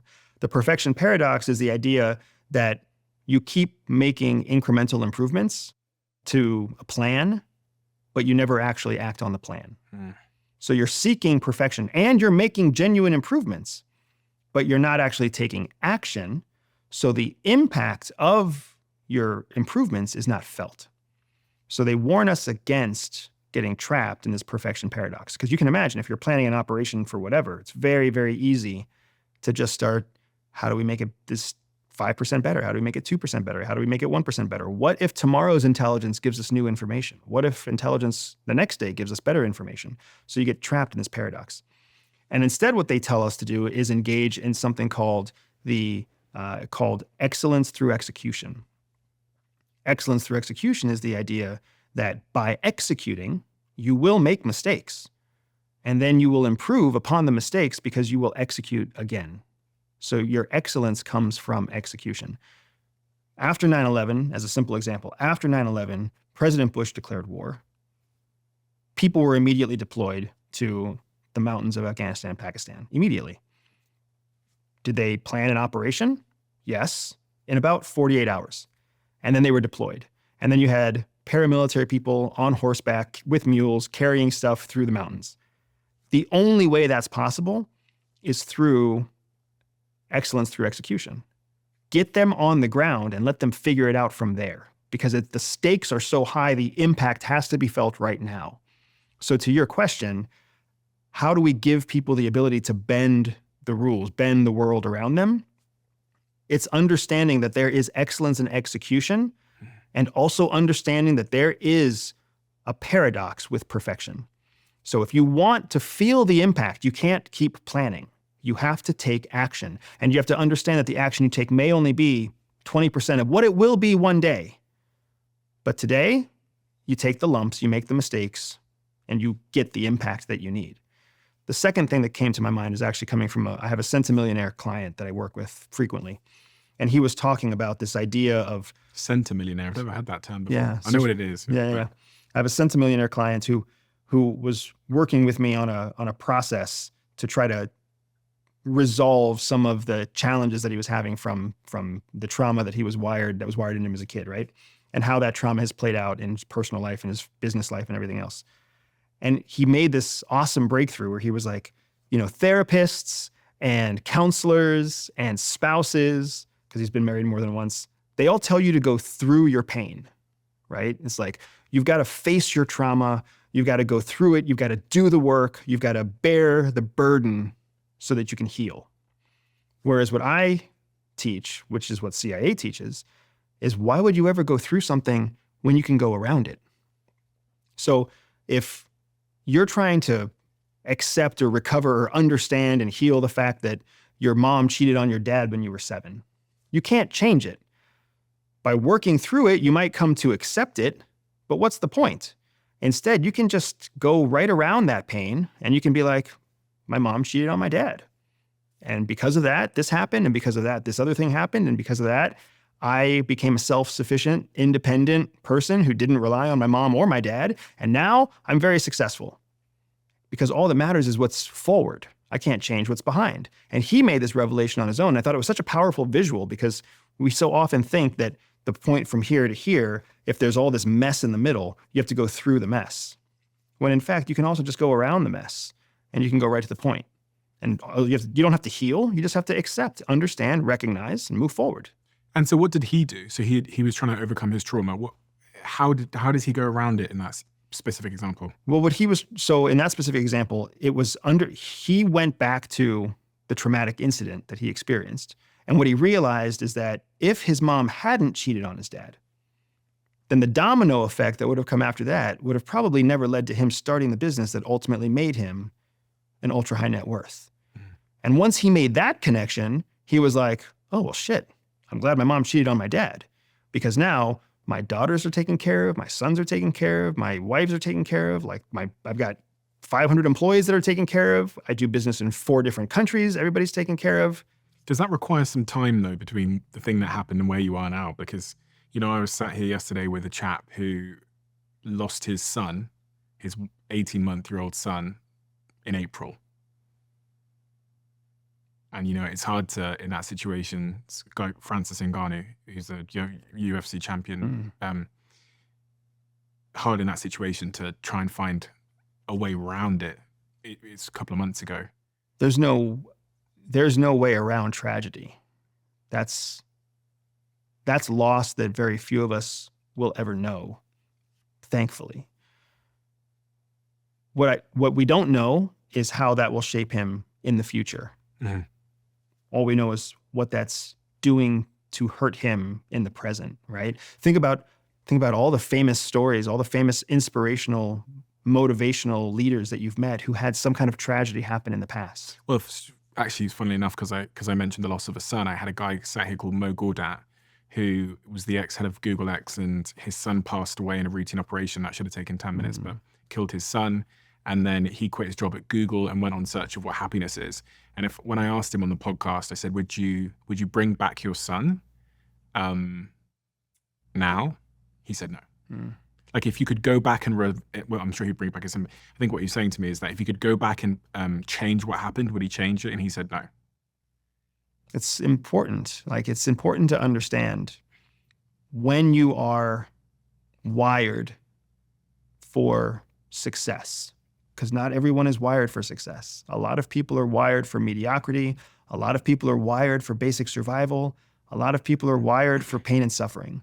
But when you are wired for success, you can't regret what's happened to you in the past, because to erase it or change it would be to make you not the person you are now, and the person you are now is successful. Do you think some people are wired for success? Absolutely, I think people are wired for success. What does that mean in real terms? How do I know if I'm wired for success? I think empirically, there's lots of proof that you're wired for success. But I'm talking about, Dave that's listening to this now, or Janet. How do they know that if they're wired for success? So what I have found pretty consistently, not only in clients that I work with, but also in the actual CIA field operations that I've engaged in, right? And it's important that the reason I compare clients to spies is because what spies are people who are living in a shed looking through a window and realize there's something else on the other side. You can't find a happy person living in ignorance in their shed and convince them that it's a good idea to commit treason against their country. You can't, because they're very happy. Once somebody's very happy and very satisfied, they don't aspire to anything. So you can't goad them into telling you secrets or pay them or trick them or force them, because they're very satisfied where they are. So a spy is an asset in the field, is somebody who believes that there might be something better.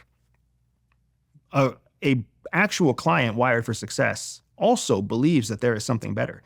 The difference between the two is that this person can be manipulated. Which person? The spy in the field who's desperate to get out of the shed, that person can be manipulated. Whereas a good client is suspicious and aware that people are trying to manipulate them. So they're looking for guidance. They're looking for something they can test. They're looking for something they can prove, right? So that's why I compare the two so closely. Both are wired to be successful because they already know that there is more than just the world around them. They already know that there is something limiting them. They already know that there's a barrier. And by being aware that there is a barrier, that makes them want to cross or break the barrier. That's what being wired for success means. It means that you know that there's something holding you back and you want to overcome the thing that's holding you back. So I'm thinking now, I was in a black cab the other day in London, and I have so many conversations with black cab drivers in London because a lot of them, obviously because of the nature of their work, they listen to podcasts and the radio and such. And so sometimes they recognize me and they'll say, I was, listening to your podcast, I love it, etc. And I'm thinking of starting a business and I've got this idea and whatever. When you talk about them knowing that there's something more out there, but there's something in their way, can you speak to what that black cab driver is feeling in his life? I'm just using this as a random example, but can you, because I really want you to resonate with him so he knows you're speaking to him. So whoever's listening to this now knows that they can shit, that's me. When you are conditioned, when you're wired for success, but conditioned in our Western society especially, then you know that there's more, you want there to be more, but you also believe that there has to be a process, a roadmap, a recipe, a plan to get there. So you've got this, what we call a cognitive dissonance. You don't believe everything you're hearing, but you don't know anything else to believe. So there's this dissonance, there's this frustration. So if you want to know what that black cab driver feels, they feel frustrated every day because they know there's more, they want more, they just don't know how to do it. Even worse, they have probably tried. Dude, there's this heartbreaking story for me. It's a business heartbreaking story. I was in Portland, Oregon. I was sitting with this 24-year-old kid who worked part-time at a brewery, right? I must have been 38 years old, very young in Everyday Spy. Everyday Spy was 2 years old at the time. And I was sitting with this kid, and he had no ambition. He worked part-time at a brewery, and he was totally happy to do it. He lived with 4 roommates. He drank beer every afternoon starting at 2:00. Funny fucking guy. Really funny dude to hang out with, but he had no goals, no ambitions, no aspirations. And I was like, what did your parents do?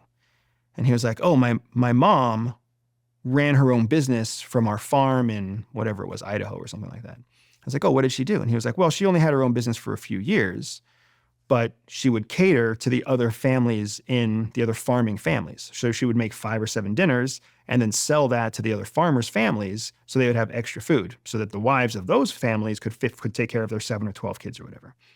And I was like, oh, that's interesting. Why don't you want to be an entrepreneur if your mom was an entrepreneur? And he was like, oh, well, she was really inspiring to me. And at first I thought I might want to be an entrepreneur. But the thing was, my mom never felt like a success because she failed. He was like, my mom only was able to run her catering business for about 3 years before it failed. And I was like, well, why did you say she was an entrepreneur? And he was like, because to me, she was. She started a business. She ran it for 3 years, doing what she loved. She was an entrepreneur. But then all that work, she still failed in the end. So his rationale was, why even try?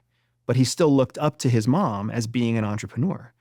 So the thing that kills me is that there are so many entrepreneurs out there who are trying and failing. And some of them, after they failed 2 or 3 times, they stop trying and they just accept the shed and they accept that this is the circle that's drawn around me and this is the way it has to be. They don't even realize that 1 or 2 or 3 or 4 more attempts is going to be when they get their big breakthrough. All they need is a recipe. So my goal in life every day is just get 1 more person to follow the simplest recipe. What is your favorite case study of someone that followed the recipe and changed their life? In my company, Yeah. my favorite case study is me. Yeah. Because I'm the one that reaps the benefits of it every day. I have multiple people who have had some pretty awesome success. I have one gentleman who recently wrote to me who told me that for the first time in his life, I think he was in his mid-30s, for the first time in his life, he has a 6-figure job now. And he was an engineer, and he wrote me to tell me that one of the frameworks that we taught him through our company helped him get a $32,000 raise and a promotion to a senior level in his company, where for the last 5 years, he'd been asking for a promotion, asking for a raise, and his bosses always just told him no, or he wasn't qualified or he wasn't fit. But then he started practicing one of our frameworks, and 9 months later was promoted without asking. Which framework? He didn't tell me which framework. Oh, he told me it was coming from we have a master course called Operational Thinking. Mm-hmm. And inside that, we teach many influence frameworks. Mm-hmm. So it was clearly a framework of influence that he had tapped into. I also recently we have this event in Las Vegas called the Intel Edge, where we bring in a number of speakers from the intelligence world. I have an FBI speaker who comes in. I have a Green Beret who comes in. I have a exercise scientists come in. I even had recently I had a great friend of mine who's an Emmy award-winning journalist, an investigative journalist, come in. And we teach in Las Vegas, we teach hundreds of people at a time. We had one person who wrote from that Intel Edge event. He was a Puerto Rican guy. His name is Emmanuel. Emmanuel, if you're listening, I love you, brother. But Emmanuel just had a baby, first baby with his wife. And within the first month of having the baby, his company laid him off. So he had all these life changes, a new baby. He was so proud and so excited to be a dad. And then he was facing unemployment. And he applied our framework, specifically our framework on mirroring and winning the interviewer instead of winning the interview. And about 3 months after he was laid off, he got a new job in a science lab that paid him more than he had ever earned before. And he came to the next Intel Edge event that we had. So we saw him in, say, October, and he came back to us again in March, something like that. And he came back and he told us this story, and my whole team lit up. Mm-hmm. My whole team was like, because we had all seen him when he was showing us pictures of the baby. And then we all saw the email from him that said, my company laid me off. I don't know how I'm going to take care of my family. And then we see him again, and he's like, guys, you'll never believe what happened. Like, I did this thing. I followed your mirroring example. I won over the interviewer, and now I have this job that I would have never gotten otherwise. These are the stories that I'm spoiled by. I have my customer service team and even my executive team. We don't see all the testimonials that we get because we've become a little bit desensitized to them because they happen so often. And I love it when they happen, but I'm not surprised when they happen because, of course, the recipes work. The recipes work because they were refined in the center of CIA. They've been working for ages. They just haven't ever been shared with the public.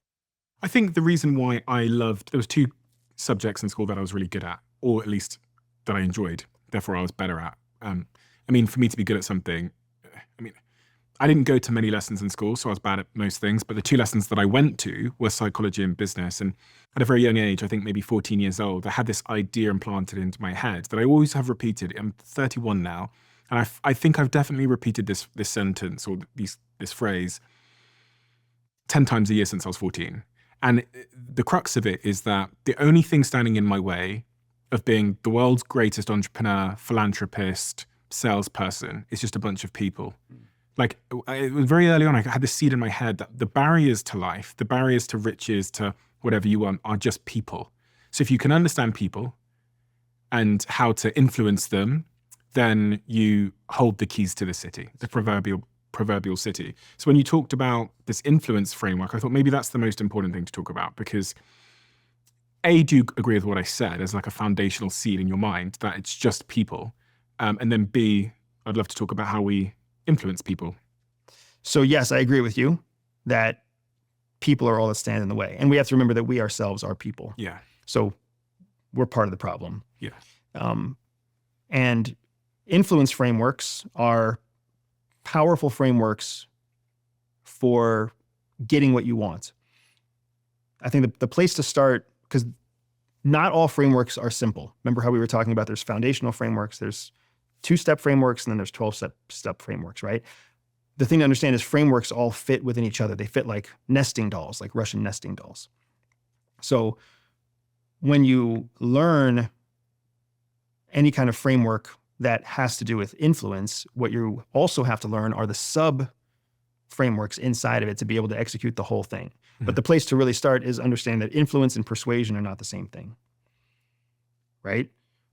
Persuasion is what happens when you actively put energy into changing someone's mind or getting someone to take a certain action with active energy. Influence is what you have when you're not talking. So I can sit here and try to persuade you to come with me to dinner. Mm-hmm. But that's not influence, that's persuasion. Influence is what happens when something happens in the world and I'm the one that comes into your mind and you're like, I wonder what Andy thinks about that. Which probably doesn't happen, but one day hopefully it will happen if I gain enough influence, right? That's the difference. Persuasion takes energy, influence is passive, it doesn't happen. It takes a lot of experience, it takes a lot of engagement, it takes a lot of assessment, energy, trust. It takes a lot of effort to get someone to a place where you have influence over them. But there's a framework for that. There are frameworks and frameworks within frameworks that I'm happy to teach if you want to go through those. Yeah, whatever you think is most useful for me and my audience. So I'll start with this. I'll start at the lowest possible place, right? And the lowest possible place, if you think of influence up here as an umbrella, there's a sub framework inside of that umbrella, and then there's a third inside of that. So we're going to start with that one first and grow. And that framework is something called sense making. Because if I want to influence you or if you want to influence me, we have to make sense of the dynamic of our relationship. Meaning, one of us has to be in power and one of us has to comply with the other person's power. That's the whole goal of sense making. So that's why we are starting at that framework. Inside of sense making, if you imagine it like a cup, right? Sense making is like a cylinder. And just like you fill a cup with water, you'll fill this cylinder with sense. The bottom third of the cup is what we call avoidance. That's where every relationship starts. Every time you meet a new person, you try to avoid that person. It's the first thought you have, even if you don't want to admit it. No, I'll admit it. No, that's very much the nature of my life. That's the nature of that's human nature. We avoid what's new. So the first third is avoidance. So you've got to fill the water. You've got to fill the relationship. You have to put enough time and energy into the relationship to get past the bottom third. Now you're making sense. The next third is called competition. Competition is all about the exchange of information, the exchange of ideas, the exchange of energy, because in an exchange, you're building a relationship. Even if you're arguing, even if you disagree, even if you hate the other person and you're yelling in their face, you're still investing energy into that person. Whereas if you really didn't care about them, you would just avoid them altogether. The last third is called compliance. The whole reason that you compete is to have someone come out with compliance. And compliance is the part where the power dynamic is identified, right? So we've invested so much time in competition that now we're not arguing and fighting anymore. Now we're starting to make sense of our relationship. You've heard the phrase, we'll just agree to disagree. Essentially, that is the top of the sense-making cylinder. You've filled the cup. And where you land at the end is, we'll just agree to disagree, which is kind of a mutual understanding of each other's position on whatever it was that you were competing over. But you're still a unit. You've still invested into a relationship. So sense-making is filling that first cup, because now what we know at the conclusion of this phase is that we're in this together. I've poured water in, you've poured water in, and if there's anything that human beings hate to do, it's waste their energy. So I've put all this energy into you, you've put all this energy into me, and now we have a dynamic between us. Once there's sense, once we understand, and remember, this is, if we agree to disagree, then we've made sense of our relationship as mutual peers on this particular topic, politics. That doesn't mean that we're mutual peers in terms of conversations about family or conversations about business or conversations about, you name it, exercise, right? But we have a relationship enough that now we can talk about those other things. So if I want to build influence, or if you want to build influence, the first thing we have to do is not let people avoid us. We have to get past the avoidance. And then we have to compete with them to get them to invest their time and energy into our relationship. And then we have to get to a place where there's some sort of compliance, even if it's only the compliance to sit and listen to me when I share my opinion that you already know you're going to disagree with. That's still compliance. That's the foundational framework that feeds up into a secondary framework that we call know, like, trust. know, like, trust is something that actually exists in the social media world, which was a really awesome surprise to me to find it there. KLT, know, like, trust, starts with discovery. If you don't know something exists, you can never like it because you don't even know it exists.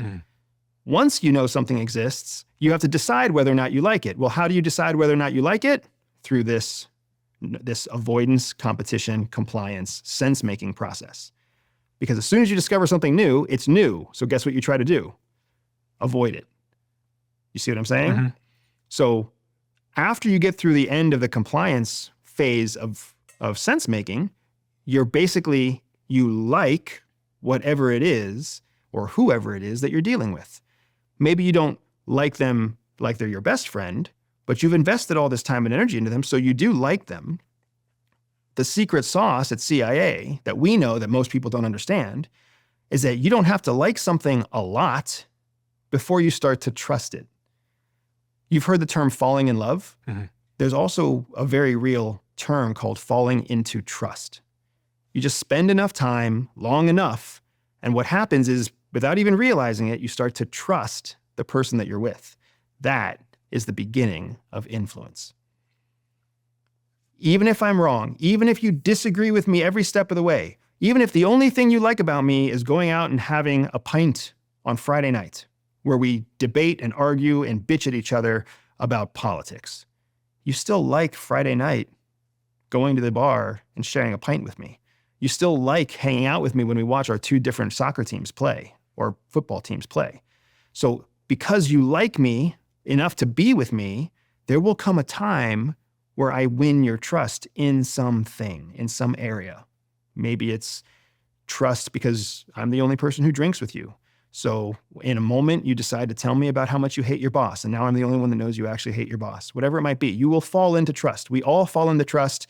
It's one of the things that's natural to human beings that we hate about ourselves is we trust the wrong people. It happens to all of us. So someone can trust you in terms of influence, even if they don't like you? Correct. Because they will be invested enough into you that they believe something is predictable. Think about somebody that you don't like. Think about somebody you really, really don't like. Yeah. Are there still things about them that you would trust them to do? Maybe not things they would do for you, but there are certain things that you would trust that they would do. I already know that person's gonna, say something stupid to my kid. I already trust that person is gonna put their garbage can at the end of my driveway. So it's fascinating because we usually think of trust as only being a positive term. Trust is an ambiguous. It is an agnostic term. It doesn't mean good things or bad things. It just means a predictable outcome. Do you know the lens I was thinking about as you were speaking? I was thinking about like personal branding and LinkedIn, because I was thinking about like personal branding strategies. People go on LinkedIn and they have all these hot takes. And I was wondering, through the context of what you were saying, does it matter if people like what I'm saying? If I'm going on LinkedIn every day and I'm doing another hot take or sharing my opinion, can I build trust with my audience, even if there's loads of people disagreeing with me? Or is there a certain type of content or, personal brand strategy that's going to ultimately build more influence? I love the question because what you're getting at is a framework that we have called the power of polarity. If you want to create power, if you want to create draw or appeal, which is power, you have to polarize. You have to stand for something. Because if you don't stand for something, nobody really knows what you believe in. So you have to polarize. So to your point, there's lots of people on LinkedIn, there's lots of people on Facebook, on Twitter, or whatever, who are out there screaming something. They're making a point. And they're being drowned out by all the other people who are out there making a point. Piers Morgan, Elon Musk, Those are people who already have influence.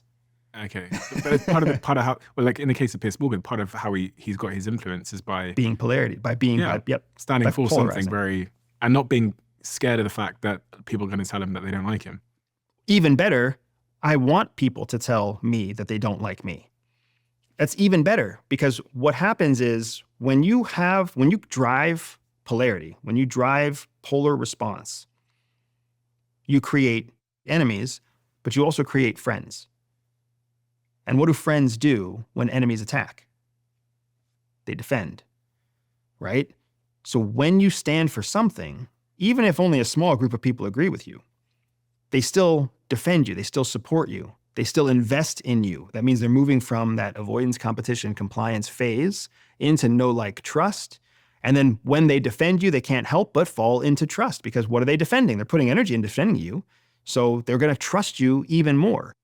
And when that group of people trusts you and other non-competitive people, other observers watch that some people are attacking you and other people are defending you, it makes them feel like they have to choose between attacking you or defending you. Is there a way to stand for something correctly? And is there a way to badly stand for something? And I say this because as you were speaking, I was thinking about my friend. My friend is really, really bad at LinkedIn. And he comes to LinkedIn with like very inconsistent takes on the world. I'm going to give you an example.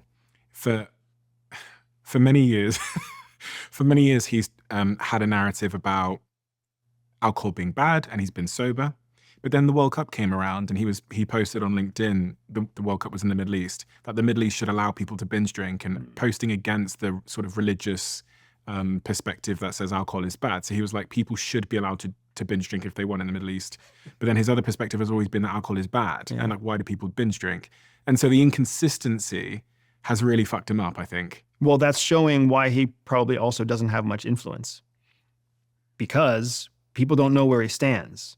So there's nothing to stand. Like somebody who rallies behind him, like it sounds like when you were telling the story, to a certain extent, you were like proud of him when he was like. Originally, yeah, when it was clear what he stood for, but it's every day is a different take. I'm like. And that's what costs you your influence. So he diminished his own power by not demonstrating polarity. He should have just stood a ground, even if the ground isn't popular, even if it's not popular or positive. If you stay in one place and you drive a clear polar message or a polarizing message, some people will rally behind you, some people will attack you. Either way, you benefit from it.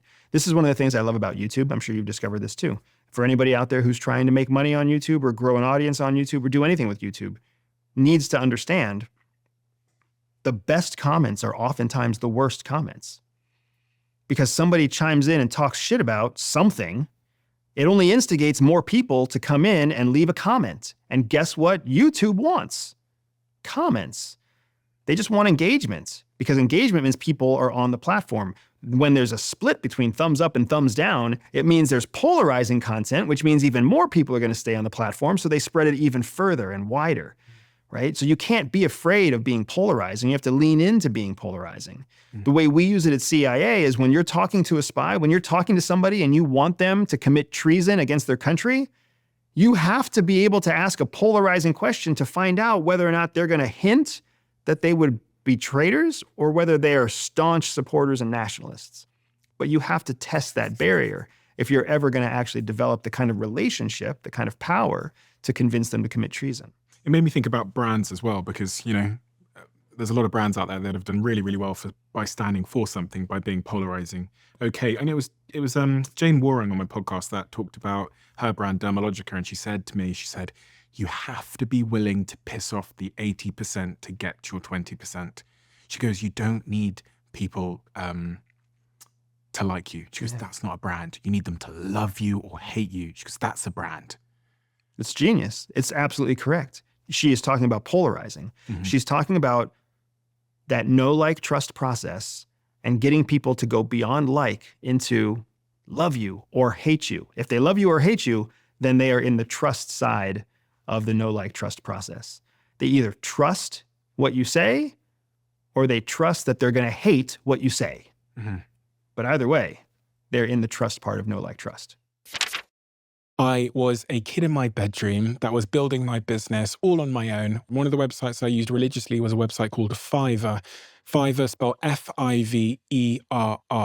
And Fiverr have just released a tool that I think is a game changer for anybody that's looking for quality freelance support when you're building a product, when you're building a company, when you're building a project.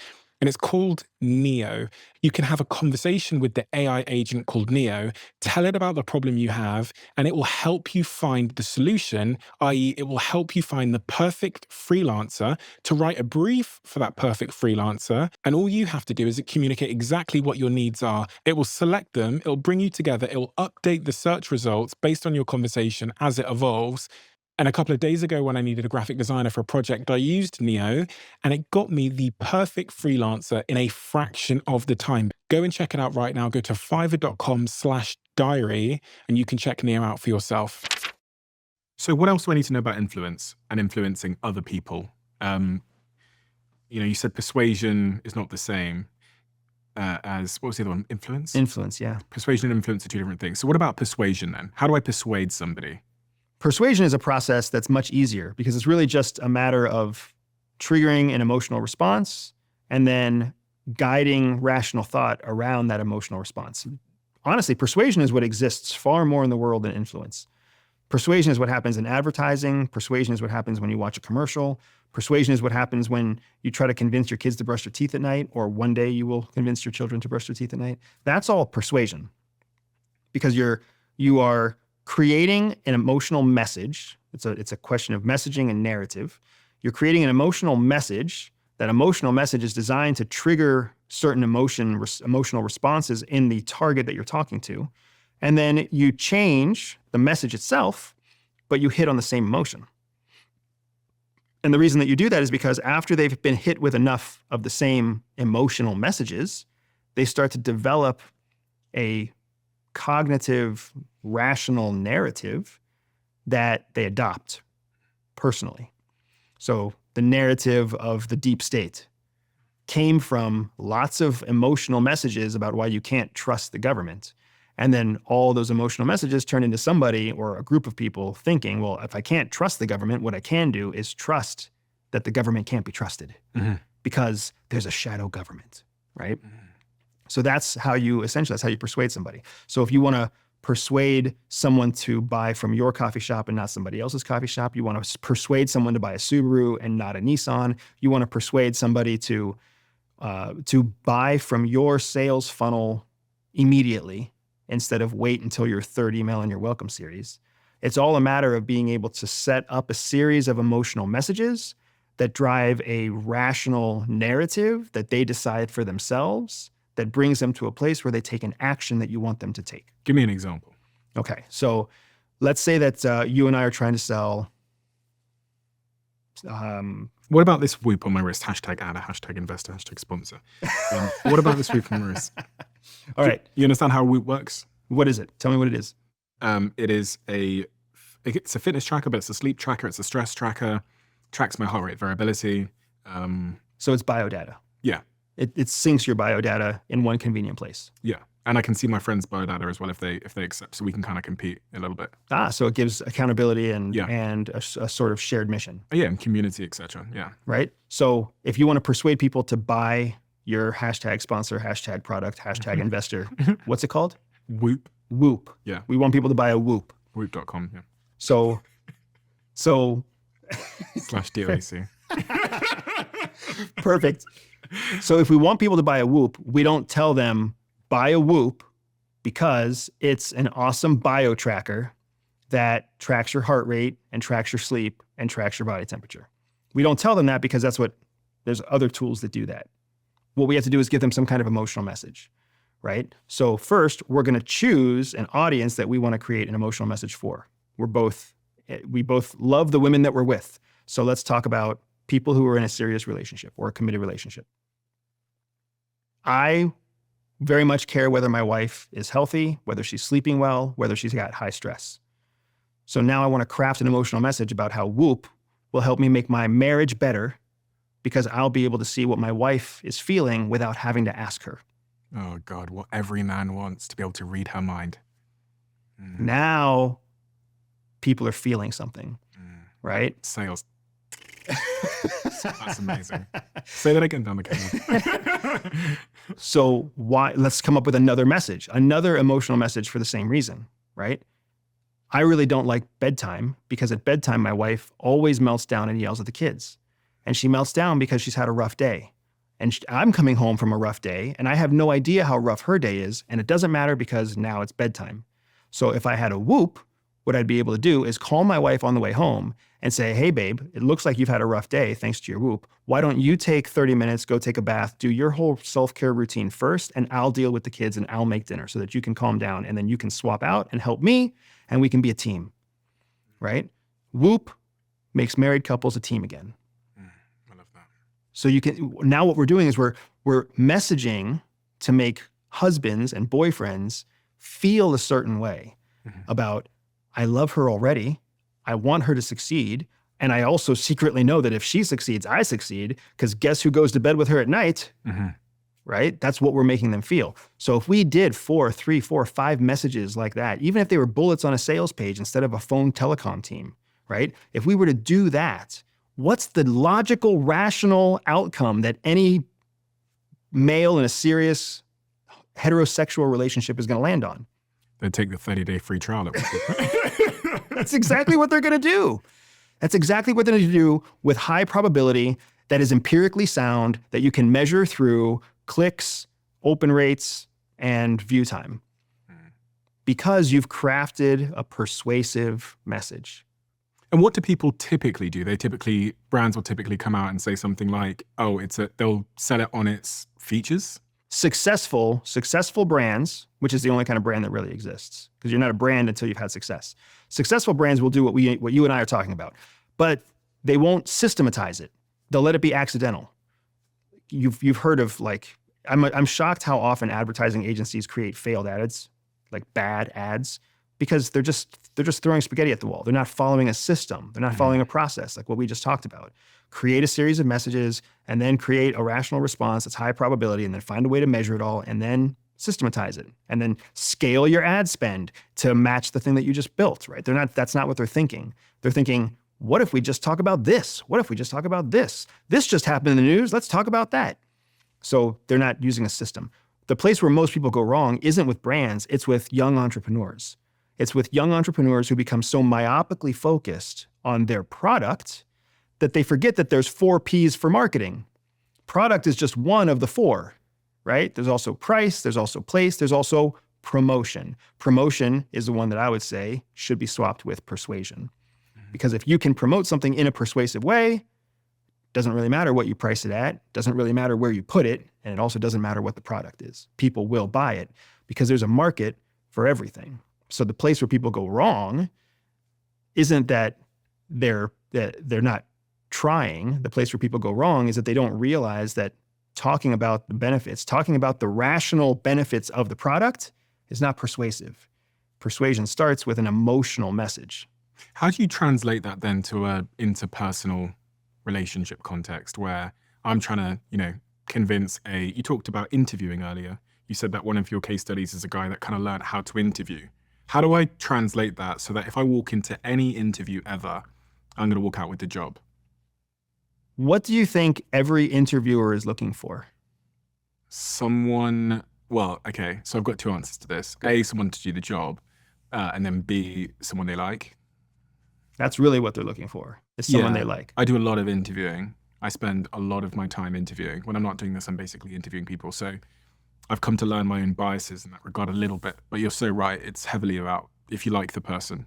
Well, guess what? I just taught you a framework for how to get through getting someone to like you, right? So without a doubt, we agree. Well, that was to get me influence, the framework, wasn't it? Know, like, trust. We went through the sense-making framework. Yeah. So that you could go from know to like to trust. So at the top of sense-making, that's when you're in the phase where people like, are invested in you. Yeah. What interviewers really like isn't people that they like. It's people who are alike the interviewer. Really? So I guarantee you that the people that you have liked interviewing the most, I'm even willing to bet that you will admit in this conversation at some point, we'll put that on the line, that a big portion of your hiring is because you see elements of yourself in the people that you hire. I mean, like, I don't consciously know that, but I totally believe it. Because when you see someone who reflects elements of you, yeah, you immediately go through the sense-making process and you flip to like and trust. Interesting. Because- so we need to clarify this, because when you say elements of myself, there's parts of myself that I'm like, I would never hire. Correct. But that's not the part of you that you like. Yeah.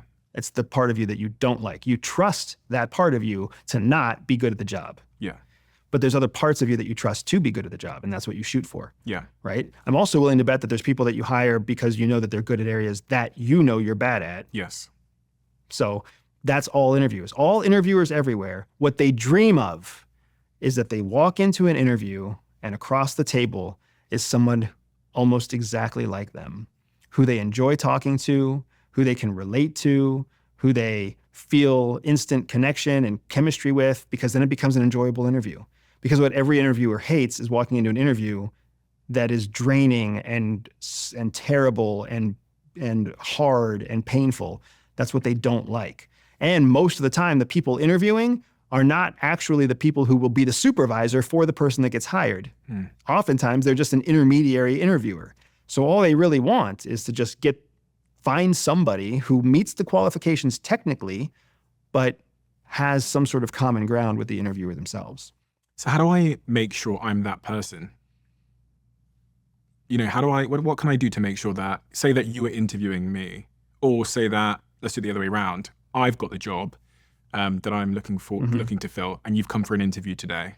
So I'm going to go through the sense-making process. Okay. Right? As soon as I get on this call with you, I'm new to you. So what does that mean I know? I know that you don't want to be on this call with me. True. Avoidance, I can assume coming in. So what I have to do is I have to keep investing enough to get through the avoidance phase. Well, what am I going to talk about? How am I going to invest in this conversation? I'm going to pull as much as I can from verbal and nonverbal cues that you give me. I'm going to look at the decorations on the wall behind you. Whether it's in person or whether it's virtual, I'm going to try to pull from my environment. I see that you're using an iPad. I see that you actually like to write on your iPad. I see that you use different colors when you write on your iPad. I also see there's a journal under your iPad. I can assume that inside that journal are handwritten notes that are actually done in pen and ink, right? There's certain things that I can start to observe. You have a very clear, you put clear effort into the way that you shave your face. You have a very handsome look to your hair. Thank you keep so things much. short. You've got the job. You've got the job. No, I don't need to hear. It's yours. But I'm going to pull from all of this for the competition phase of the sense-making process. Because all I need to do to get you to comply with my wishes are to get the job. What I need to get you to comply with the wishes, I need you to engage in a conversation with me that is competitive, meaning you will invest in me and I will invest in you. Think about don't think of competition like a zero-sum game with a winner and a loser. I hear competition, I hear arguing. That's what most people hear. Most people think of competition as zero-sum game. Somebody wins, somebody loses the competition. Think of it more like a scrimmage in your favorite soccer team, where like the red shirts play the green shirts, but it's still the same football club, right? They have spring training for baseball in the United States. It's all the Yankees, but they're just playing the Yankees to practice with each other. What are they doing? They're competing. They're honing their craft through competition. They're investing in each other, right? They're pitching and batting and trying to strike each other out and trying to catch each other at the bases, but it's all for themselves. It's all to improve the whole of the team. That's the competition that exists in the sense-making process. I want to invest in you with my thoughts and my ideas and my questions, and I want you to invest in me with your thoughts and your ideas and your questions. And yes, sometimes they will be different, but in the difference, we will find the similarity. And regardless of whether we find differences or similarities, we are filling the cup of investment to get towards compliance. Okay, so give me a specific example of how you might get me to go into that competition with you. Okay, so I'm going to start. In an interview, most interviewees expect that the interviewer will ask most of the questions. Yeah. I would challenge anybody going into a job interview, ask more questions than the interviewer. Really? Ask more questions than the interviewer, because when you ask questions, especially open-ended questions, it makes the person you're talking to feel like they're interesting, feel like they're important, feel like they're special. And guess what's not going to happen with any other interview that day? Nobody is going to ask them questions. So if you were interviewing me for a job and we met on the phone, I would say, Stephen, thank you very much for making time to talk to me. How's your day today? It's been great, thank you. I'm really excited for the job, but one of the things I have a question about right away is, when I look you up online, it looks like a lot of what you do is marketing, but I don't know if it's like social media marketing or if it's more like an internet marketing, like advertising. How would you characterize the core function of the business? It's kind of both. We do all of the above, paid marketing, all kinds of marketing. Which one is your favorite? And my favorite's probably social media marketing, I think. But Is it because social media is like so dynamic and always changing, or do you like social media marketing for some other reason? yeah, and also I think it's very much the future in many respects. So I think it's the fastest growing medium. So that's kind of where we focus. I also think it's the future. And I spend so much time on social media, and my family spends so much time on social media that I really feel like if you want to connect with somebody, you have to be in the social media world because it feels like a simulated relationship. I completely agree. So, and then I'd start asking the questions. And would You would ask a question, and then I would answer your question, but I would still continue to show investment into you by asking questions. And what does that do? So I come away from that interaction, and you've asked me a lot of questions. What do I come away feeling? You tell me, what does it feel like when people ask you questions? Feels like you're building a relationship. Feels like you care. Feels like you've thought critically before you came here. Yeah. Feels like you prepared. Feels like you're curious. And there's two opposites. One opposite is I just pepper you with questions and then you leave. And the other opposite is that someone that just talks the whole like you pepper me with questions. I've had a couple of interviews, and I remember two last week. Part of my feedback was I basically didn't say anything. And it's funny, I actually said to my chief of staff, I said, oh God, the interview was an hour long. And I go, gosh, I didn't say anything in the whole hour. And do you know what I came away feeling? I came away feeling that if that's what the job working with them is going to be like, I don't want to work with them. Because for 1 hour I sat there and this person just like at me. And now you say it, now I kind of understand why I felt that way. Because you do want people to ask you questions. And I think it's that, but also part of me was worried that every day this person is going to just like kill my eardrums. Or is it just the ego part where I'm just like, be interested in me? I don't know. Or is it both? Well, first of all, I am not advocating peppering with questions. Yeah. So I want to make sure that we don't give anybody the mistaken idea that rapid fire questions are the way to go. Yeah, I was giving short answers. This is the problem. It's all good because what the core thing to understand here is you didn't like being spoken at. They were talking all the time, which means they weren't asking you questions. They asked me, we're in an hour interview. They asked me 0 questions. And when I said to them, if you've got any questions you'd like to ask me, they asked me one, but that was actually just teeing them up for another 20 minutes. Another 20 minutes. And I remember I walked away and logically I rationalized it to my team. I was like, I think that person would be quite difficult to deal with because I think they'd be quite distracting. Mm-hmm. And this particular role is working alongside me personally every single day. And I just thought, gosh, I'm not going to get anything done. But maybe that was a prefrontal cortex. I think that your decision was 100% correct. But what I want to do is I want to juxtapose that process against the person who would have asked you questions. Which I experience a lot. So if people ask you questions, how do you feel at the end of those calls? I feel like the person, I feel like they're more thoughtful and I feel like they're smarter because why the hell would you come into an interview and not ask the person questions? You're also making a commitment for your entire life to this company, this job, to this person. You want to make sure it's correct. So a smart person would be interviewing me as well because they value themselves. So if I wanted to win you as the interviewer, Yeah. and I wanted to win that by making you feel like you and I were similar people, Yeah. Yeah, exactly. what you just said is, why the hell wouldn't you ask a bunch of questions? Which makes me think that what you believe is if you want to work for a company for the rest of your life, you want to go in there asking a bunch of questions. Yeah. So when somebody comes in asking questions to you, that checks the box of this person is thoughtful, this person is committed, this person is responsible, this person is doing what I would do. Yeah. And that means on the sense-making, know, like, trust framework, you're going to fall into trust for that person much faster than you're going to fall into trust for the person who comes and word vomits on you. Mm. And that's all we're doing. We're not saying that every employer is going to be the right employer for you. But what we're saying is if you want to take your probability of winning an interview from, I don't know what my probability is, to you have a solid, predictable 30% chance of winning this interview, it really is as simple as going in there with the idea to win the interviewer. Read their body language, listen to their verbal cues, hear the things they talk about, reflect and mirror their behavior and their terminology, their tone of voice, how fast the cadence of their speech, reflect that back to them, and then use this process of asking questions, open-ended questions that give you more information that you can turn into knowledge, that you can ask questions about to create that flywheel of information, knowledge, and experience that we talked about. This framework that you call RICE, reward, ideology, coercion, ego. After you said that, I started to kind of see it everywhere in my life. And even in the context of an interview, I notice it sometimes now. Can you explain what the framework is before we start talking about it? Because you're better explaining it than I will be.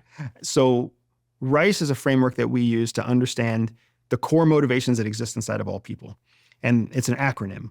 R stands for reward, I stands for ideology, C stands for coercion, E stands for ego. And the idea is that the core motivation of all people to do anything that they would ever do, the motivation, not the manipulation, but the core motivation is tied to one predominant of those 4 core motivators, and the other 3 are always still present, but at a lower level. So just like you said, once you recognize that all people are motivated by these same 4 core motivations, you do see it everywhere. So in terms of strength, you said to me last time that ideology was the strongest. Correct. I think you then said that ego was the second strongest. Correct again, sir. You said reward was the third strongest and coercion was the weakest. Yes, sir. I know this because I did a tour and I played you saying that in every country that I went to on stage for about 2 minutes. So I know this shit really well. My memory is not that good. I've been talking about this to about 35,000 people in Australia and everywhere. I am flattered to have traveled with you all over the world. Well, yeah, I've got some photos I'll show you later. But as part of that, I really started to see it everywhere else in my life. So I'd come to an interview with a candidate and the candidate would turn to me and I would hear them repeating back to me things that I've said in my book or things that I've said in an interview. So people know that I'm very pro like experimentation, for example. And I use this, like increasing my rate of experimentation, increasing my rate of failure, terms that I use. 1%, I use this term all the time to describe marginal gains and this sort of marginal process of improvement. And so I would come to interviews and I started to notice that people were like repeating my ideology in business back to me in those interviews. And it fucking worked. Like, even though I knew it. And one of the things I did actually is I went back through my own personal history and I looked at key moments where my life had changed. So in the first email, this is the email that got me my first investor, which took me from being this broke shoplifting student to being a business person and then sent me on my mission. And then this is the email that got me the camera equipment, which helped me launch the marketing of my business. It got me £10,000, about £10,000 worth of free camera equipment. And these were both cold emails that I sent. And with your framework in mind, I went back to kind of try and understand where I deployed these elements of reward, ideology, coercion, and ego, and I think they're quite present in my emails. So here's what I'm going to do. I've got the email in front of me. So anyone that's watching this on video can take a look at this email if you want to see what I was like when I was that age. I want you to tell me how good I did in terms of reward, ideology, coercion, and ego. And I'll put this on the screen. If you want to, because it is screen recording, you can circle the parts you're referring to so everyone else can see. Hello, sir. My name's... Did I spell it wrong? That is awesome. So my name's Stephen Bartlett, and you definitely... I can see why you are struggling academically. Yes, I can't spell. An 18-year-old guy from the UK with an entrepreneurial head on my shoulders.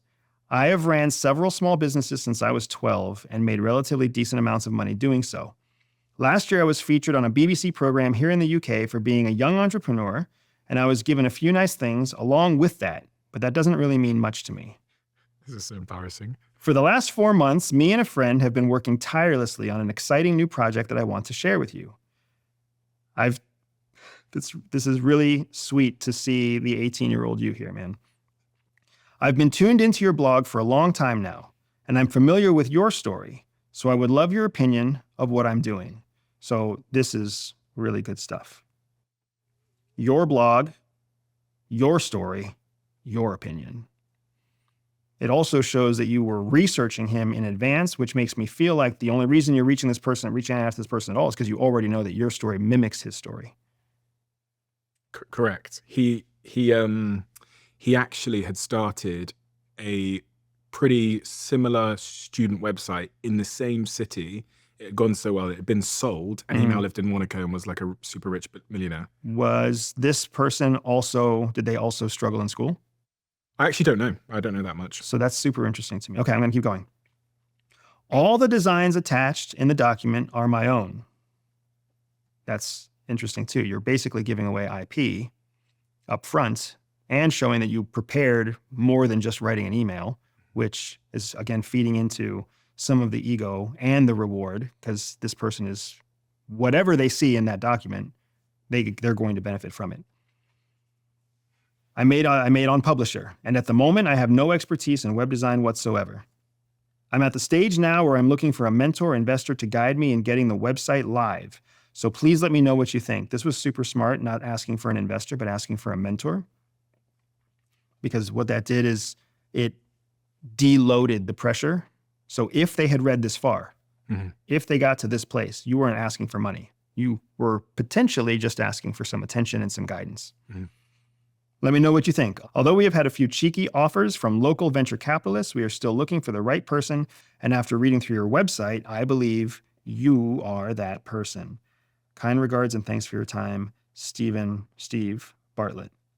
So it's interesting to me because you made a very strong ego play with referencing all of his success. Yeah.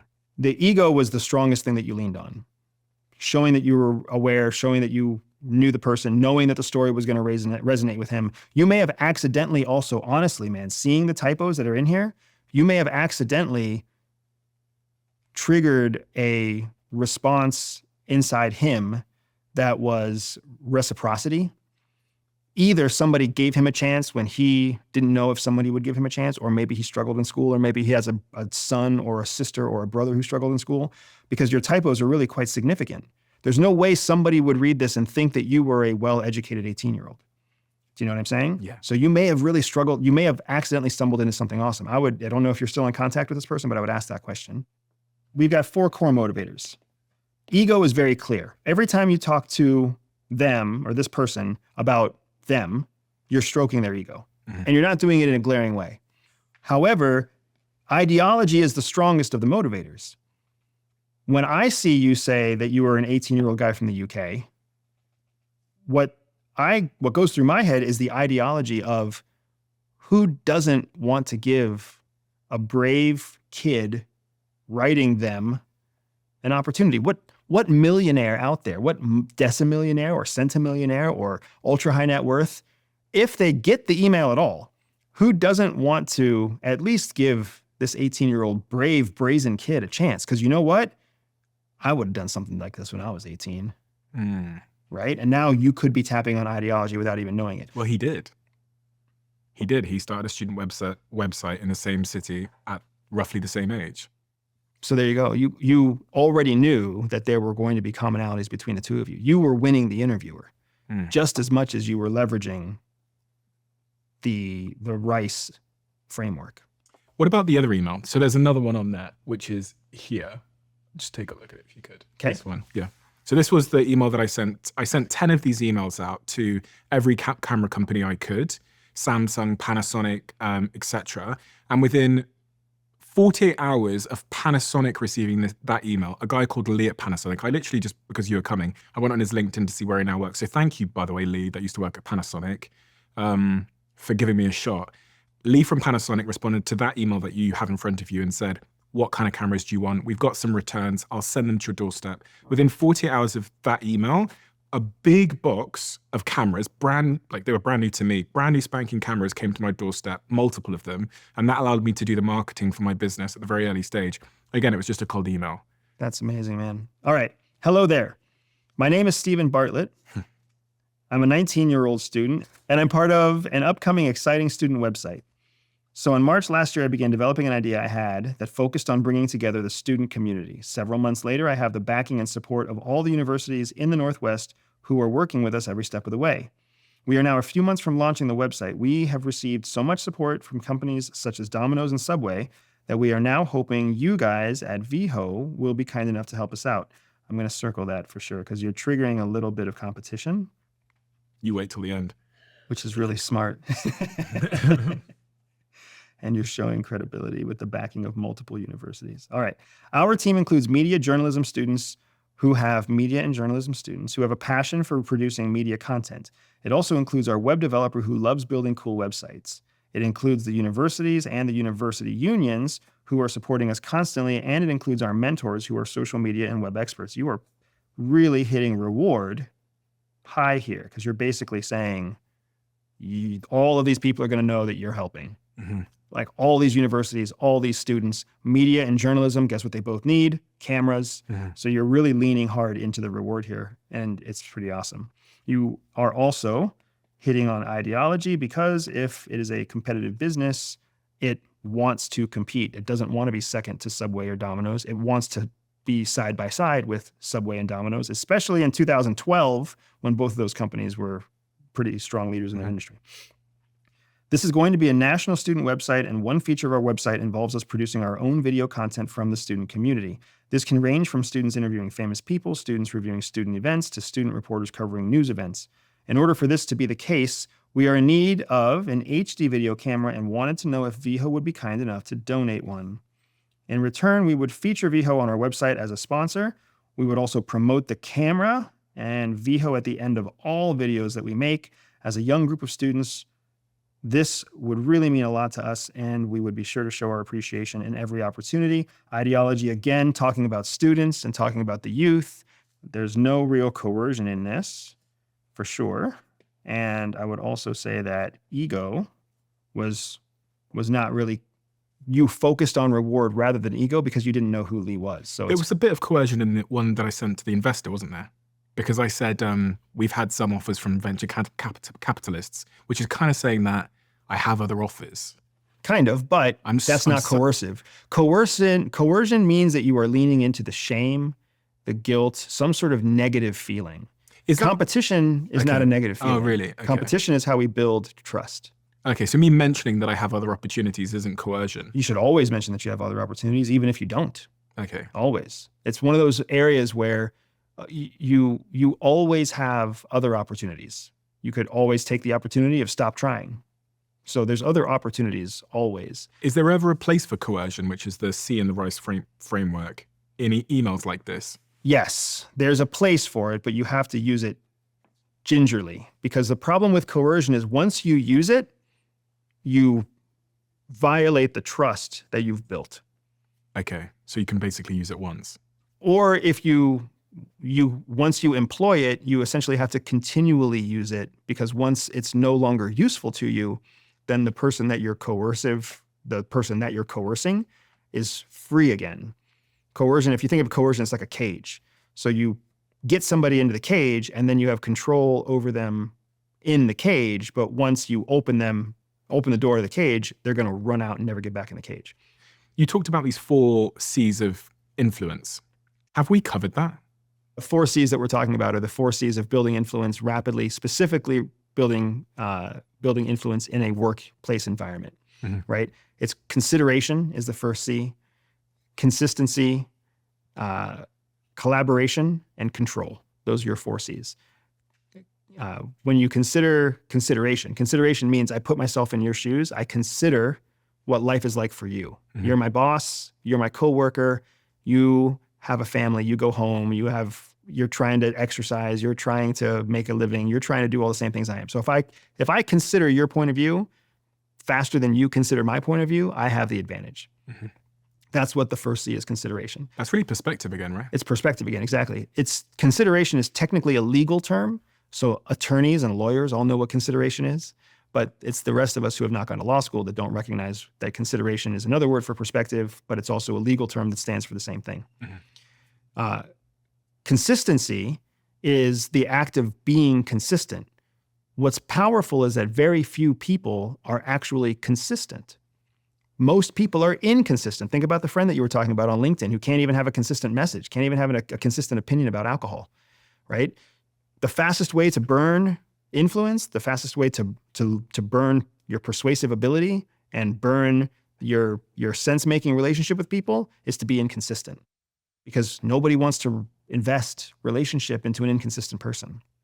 Inconsistent in your perspectives, your values, your beliefs. Your actions, what you say, what you do, what you spend your money on. Like, consistency is what breeds comfort and confidence in people. It's what builds influence. Because when the rubber hits the road, when bullets start flying, when all hell breaks loose, you want to know that the person that you believe will be there.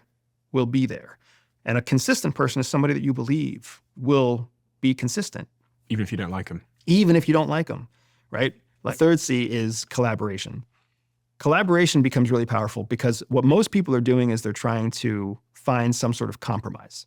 And a compromise really just means you don't get what you want and I don't get what I want. And we find something in the middle that neither of us wants, but we'll both accept. That's a shit deal. What we really actually want is not compromise. What we want is collaboration. Collaboration means you bring your idea, I bring my idea, and together we create a third, better outcome for both of us. That's what collaboration is. That's what makes collaboration different than compromise. What we want from our government is a collaborative government, not a government that compromises with each other. Mm-hmm. And yet what the popular public narrative is that we need a government that compromises. Well, shit, a government that compromises is always losing. A government that collaborates is always gaining. So the third C is collaboration. If you find somebody who is considerate, who is also consistent, and also collaborative, do you see what we're building here? Mm-hmm. We're building influence. And then the fourth C is control. And control is the one that is super important. And control is the thing that people drop all the time when they're trying to build influence. Control means that you capitalize, you execute on all the social benefit that you've built with these first three C's. And now you actually take the action to get what you want. You ask for the cameras. You ask for the opportunity. You ask for the interview. You ask for the favor, right? Or you go out and you tell the boss, I'm ready to be the one that gets promoted to the manager job. I'm the one that gets to go on vacation for Christmas. I'm the one that gets to do this. And then you cycle back to the fact that you've done the other three C's, right? And you're doing it in a way that exercises your control over the situation. The four C's are the tool to build influence in a professional environment because the actual thing that you're building, the term that we use, we don't call it influence inside the walls at Langley. We call it social capital. Where's Langley? Langley, Virginia is the headquarters for CIA. Okay. So we call it social capital because just like real currency is capital, when you engage in the process of building influence using the four C's, what you're actually building is a savings account of social capital. You're building reciprocity. You're building leverage. You're building favors. You're building IOUs. So when you have this pile of money, the only thing that you can do with a pile of money is spend it. So you have to spend it to get what you want. And that's what the control is. That's what the C is in the four C's of building influence through social capital. Is that what great leaders do? What great leaders do is they find either they're taught a process similar to this, or they learn the process over time. But essentially what the dark side to leadership that people don't like to admit to is that very rarely are leaders well liked. Leaders are respected, leaders are trusted, but leaders are very rarely liked. They might be liked 100 years later like artists, but usually in the moment they are not well liked. And it's because they know how to exercise control. Nobody likes to be controlled. Nobody likes to feel like they are under control. Nobody likes to feel leveraged. Nobody likes to feel sold. Nobody likes to feel pressure. But when you have that pot of social capital, when you have the leverage, when you have the power, you have to exercise it to prosecute the vision that you're trying to build. So if you're the type of leader that does all these other things, they're super considerate of other people, they're collaborative, they're consistent, but you never exercise control. You're not a leader. What are you? You're an assertive follower. You're a reliable partner. You're a peer. You're a good friend. Are you a coward? No, I wouldn't say that you're a coward because remember, cowardice is the opposite of courage. And courage is defined by showing courage or doing the thing that you're afraid of. I mean, it takes a bit of courage to exercise control, though. Absolutely. But not everybody wants control. There are lots of people out there who don't want to be a leader. If you are a leader, If you want to be a leader and don't exercise control over the leverage and the social capital that you've built, you are not a leader. You are an aspiring leader. You are a developing leader. You are a hopeful leader, but you are not a leader, because a leader has to be able to take action that inspires others to follow. Even if they don't like you. Even if they don't like you. Because here's the reality of it. A leader is not what you claim to be. A leader is what you demonstrate to be. Because a leader who leads an army of none is not a leader. And someone who is leading an army but doesn't call themselves a leader, still a leader. What do you think make are the sort of core components of a great leader? You go to a lot of companies, you speak to a lot of executive leaders. What are the ones that you respect the most, whether they're clients of yours or people you've seen within history? There's an element of honesty that's critical to a leader. Like, you have to be honest and you have to be objective about what you see, what you feel, what you experience. Because true leadership means that you have to execute against a vision and you have to inspire people to follow you. If you're not honest about why you do what you do, if you're not objective about the current reality, then there's no way that you're going to be able to cast a vision that's realistic and ignite an audience of people to follow you towards that vision. So honesty is critical. Objectivity is critical. Leaders also have to have an incredible amount of courage, because they're always doing something that they're afraid of. They're always taking the next risk. They're always challenging the misbelief or the incorrect information. They're always upsetting their spouse. They're always missing out on time with their children. They're always stepping on the toes of half of their company. They're always upsetting somebody. You can't be a leader without having the courage to hurt 80% of the people that you talk to. Because if they're not completely in line with the vision that you're trying to lead towards, they need to be brought in line with the vision that you're leading. And that sometimes that means you're going to tell them bad news. Sometimes that means you're going to slap them over the back of the head. Sometimes that means you're going to cut them off and let them float. So you have to have courage, which specifically means doing the thing that you're afraid of to be a leader, which is why to me, the most important component of being a leader is accepting that you will be lonely forever.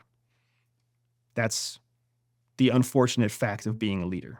It's lonely at the top. And every general has talked about it. Every president has felt it. There's a reason presidents go gray. Michelle Obama will look very good when she's gray. But you have to be willing to be lonely. If you're not willing to be lonely, then you're not courageous enough to be lonely. Then you're not fit to lead. You walk through life like seeing people, be honest, as kind of puppets. Not puppets, no. Not puppets. I do walk through life seeing people as worthy or unworthy investments. Interesting. Because especially it's to kind of bring it full circle back to losing my grandmother.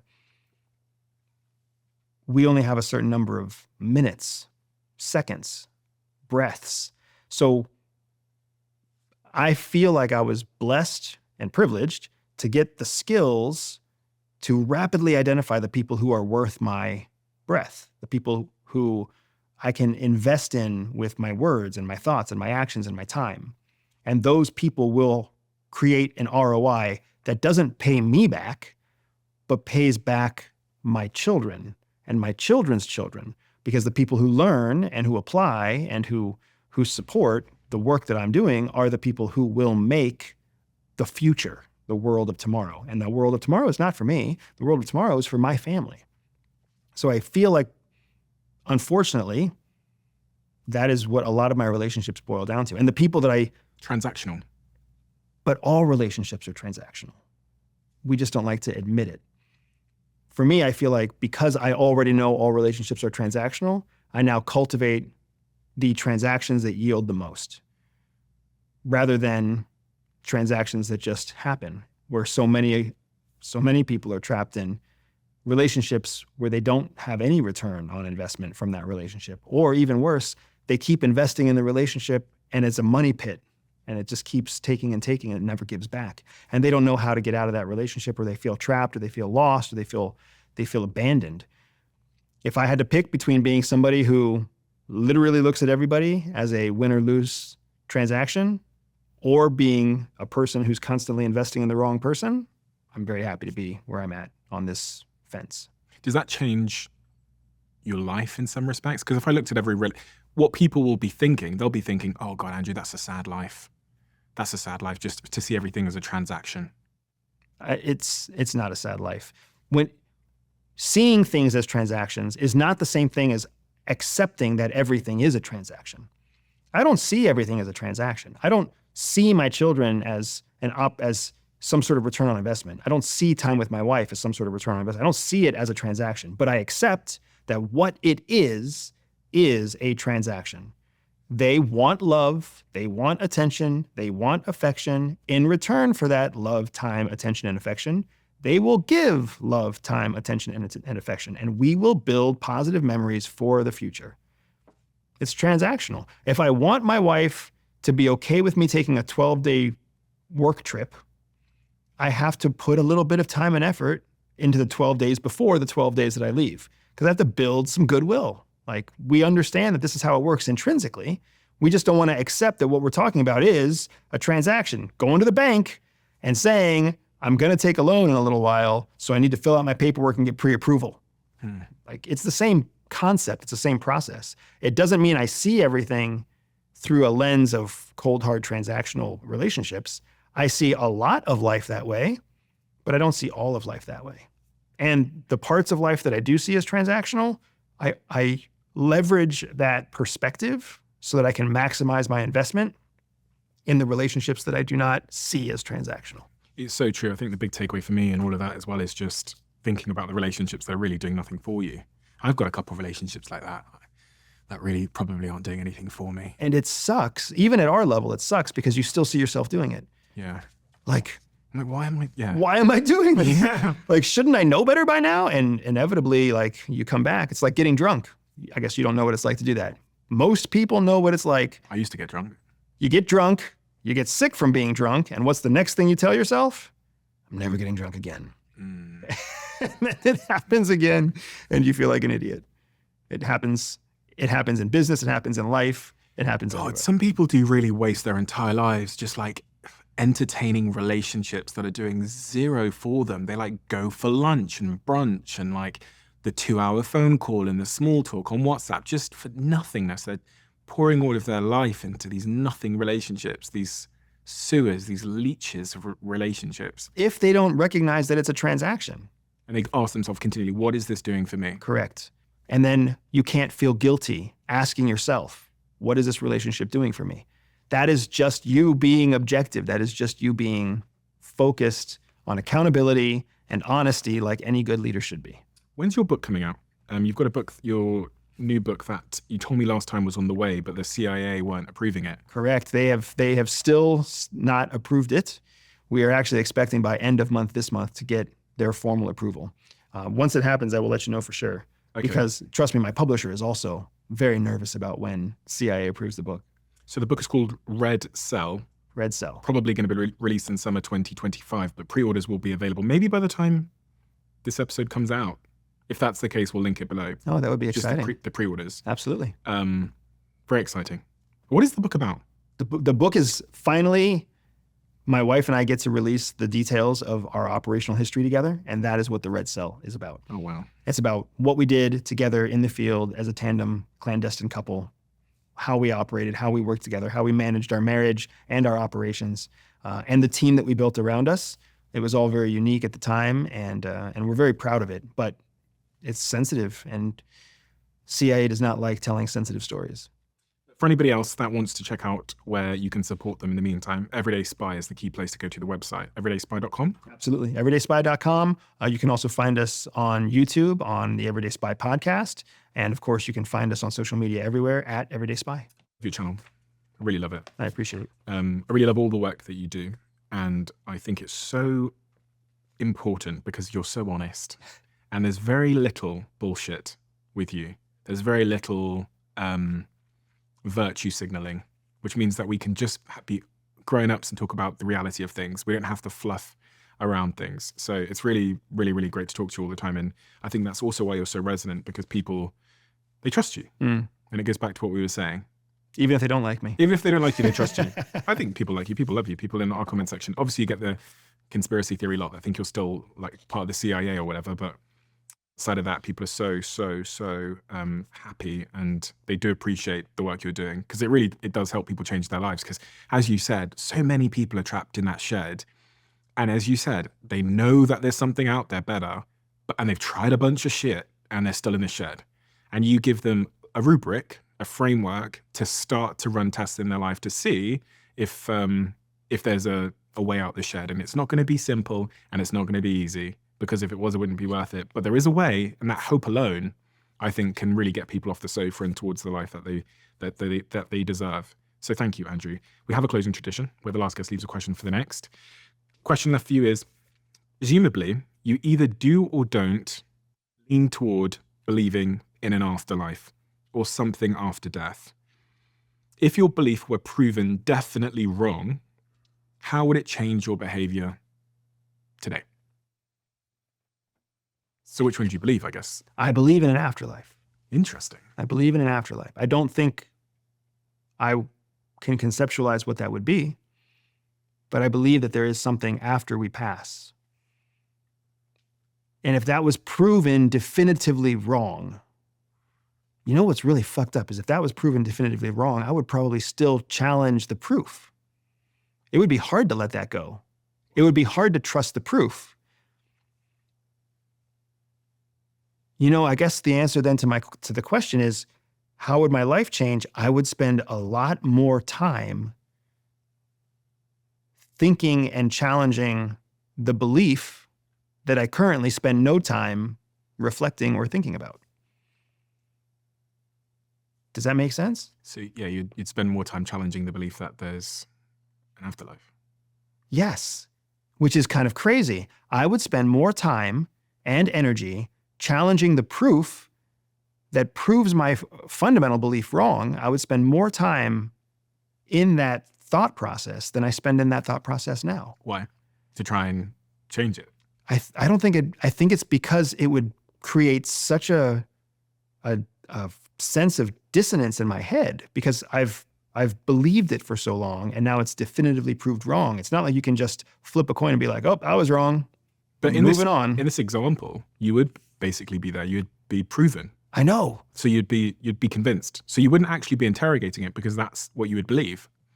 So I guess you're right. If the question is assuming that as soon as the proof comes out, I accept the proof and I accept the new reality. Yeah. I can, that's a fair question too. That's a fair interpretation. I think I would probably be that much more cautious and careful with the life that I have, to know that there is no second life. There's no after chance. There is no coming back and visiting your children, their dreams. There is no meeting them in heaven. There is no nirvana. There really is just black after you pass. Would make me that much more invested in the moments that I have now, because it's all I got. Would it change any decision you've made? In the past? Yeah, just like the day-to-day decisions. Would you? Damn, it would. This question sucks, man. Good question, shitty answer. If I knew that and I had to go back, I would change all sorts of things. I would take less risks, like less physical bodily risks. I would have never learned how to ride a motorcycle. I would have never skydived. I would have never learned to free dive. I would have never learned to sail. I would have never joined the CIA. If I knew there was no chance that this is the one chance you get, I would probably live a very dull, boring, and conservative life. Do you know what's interesting is I don't think there's an afterlife. And I skydive, and I think I take risks. But I'm okay with the fact that I don't think anything happens after I die. Yeah. Because I think I was totally okay. Someone said, I think it was Ricky Gervais said this once. How did you feel 100 years ago? I want us to have a beer 6 weeks after you have a baby. and talk about this question again.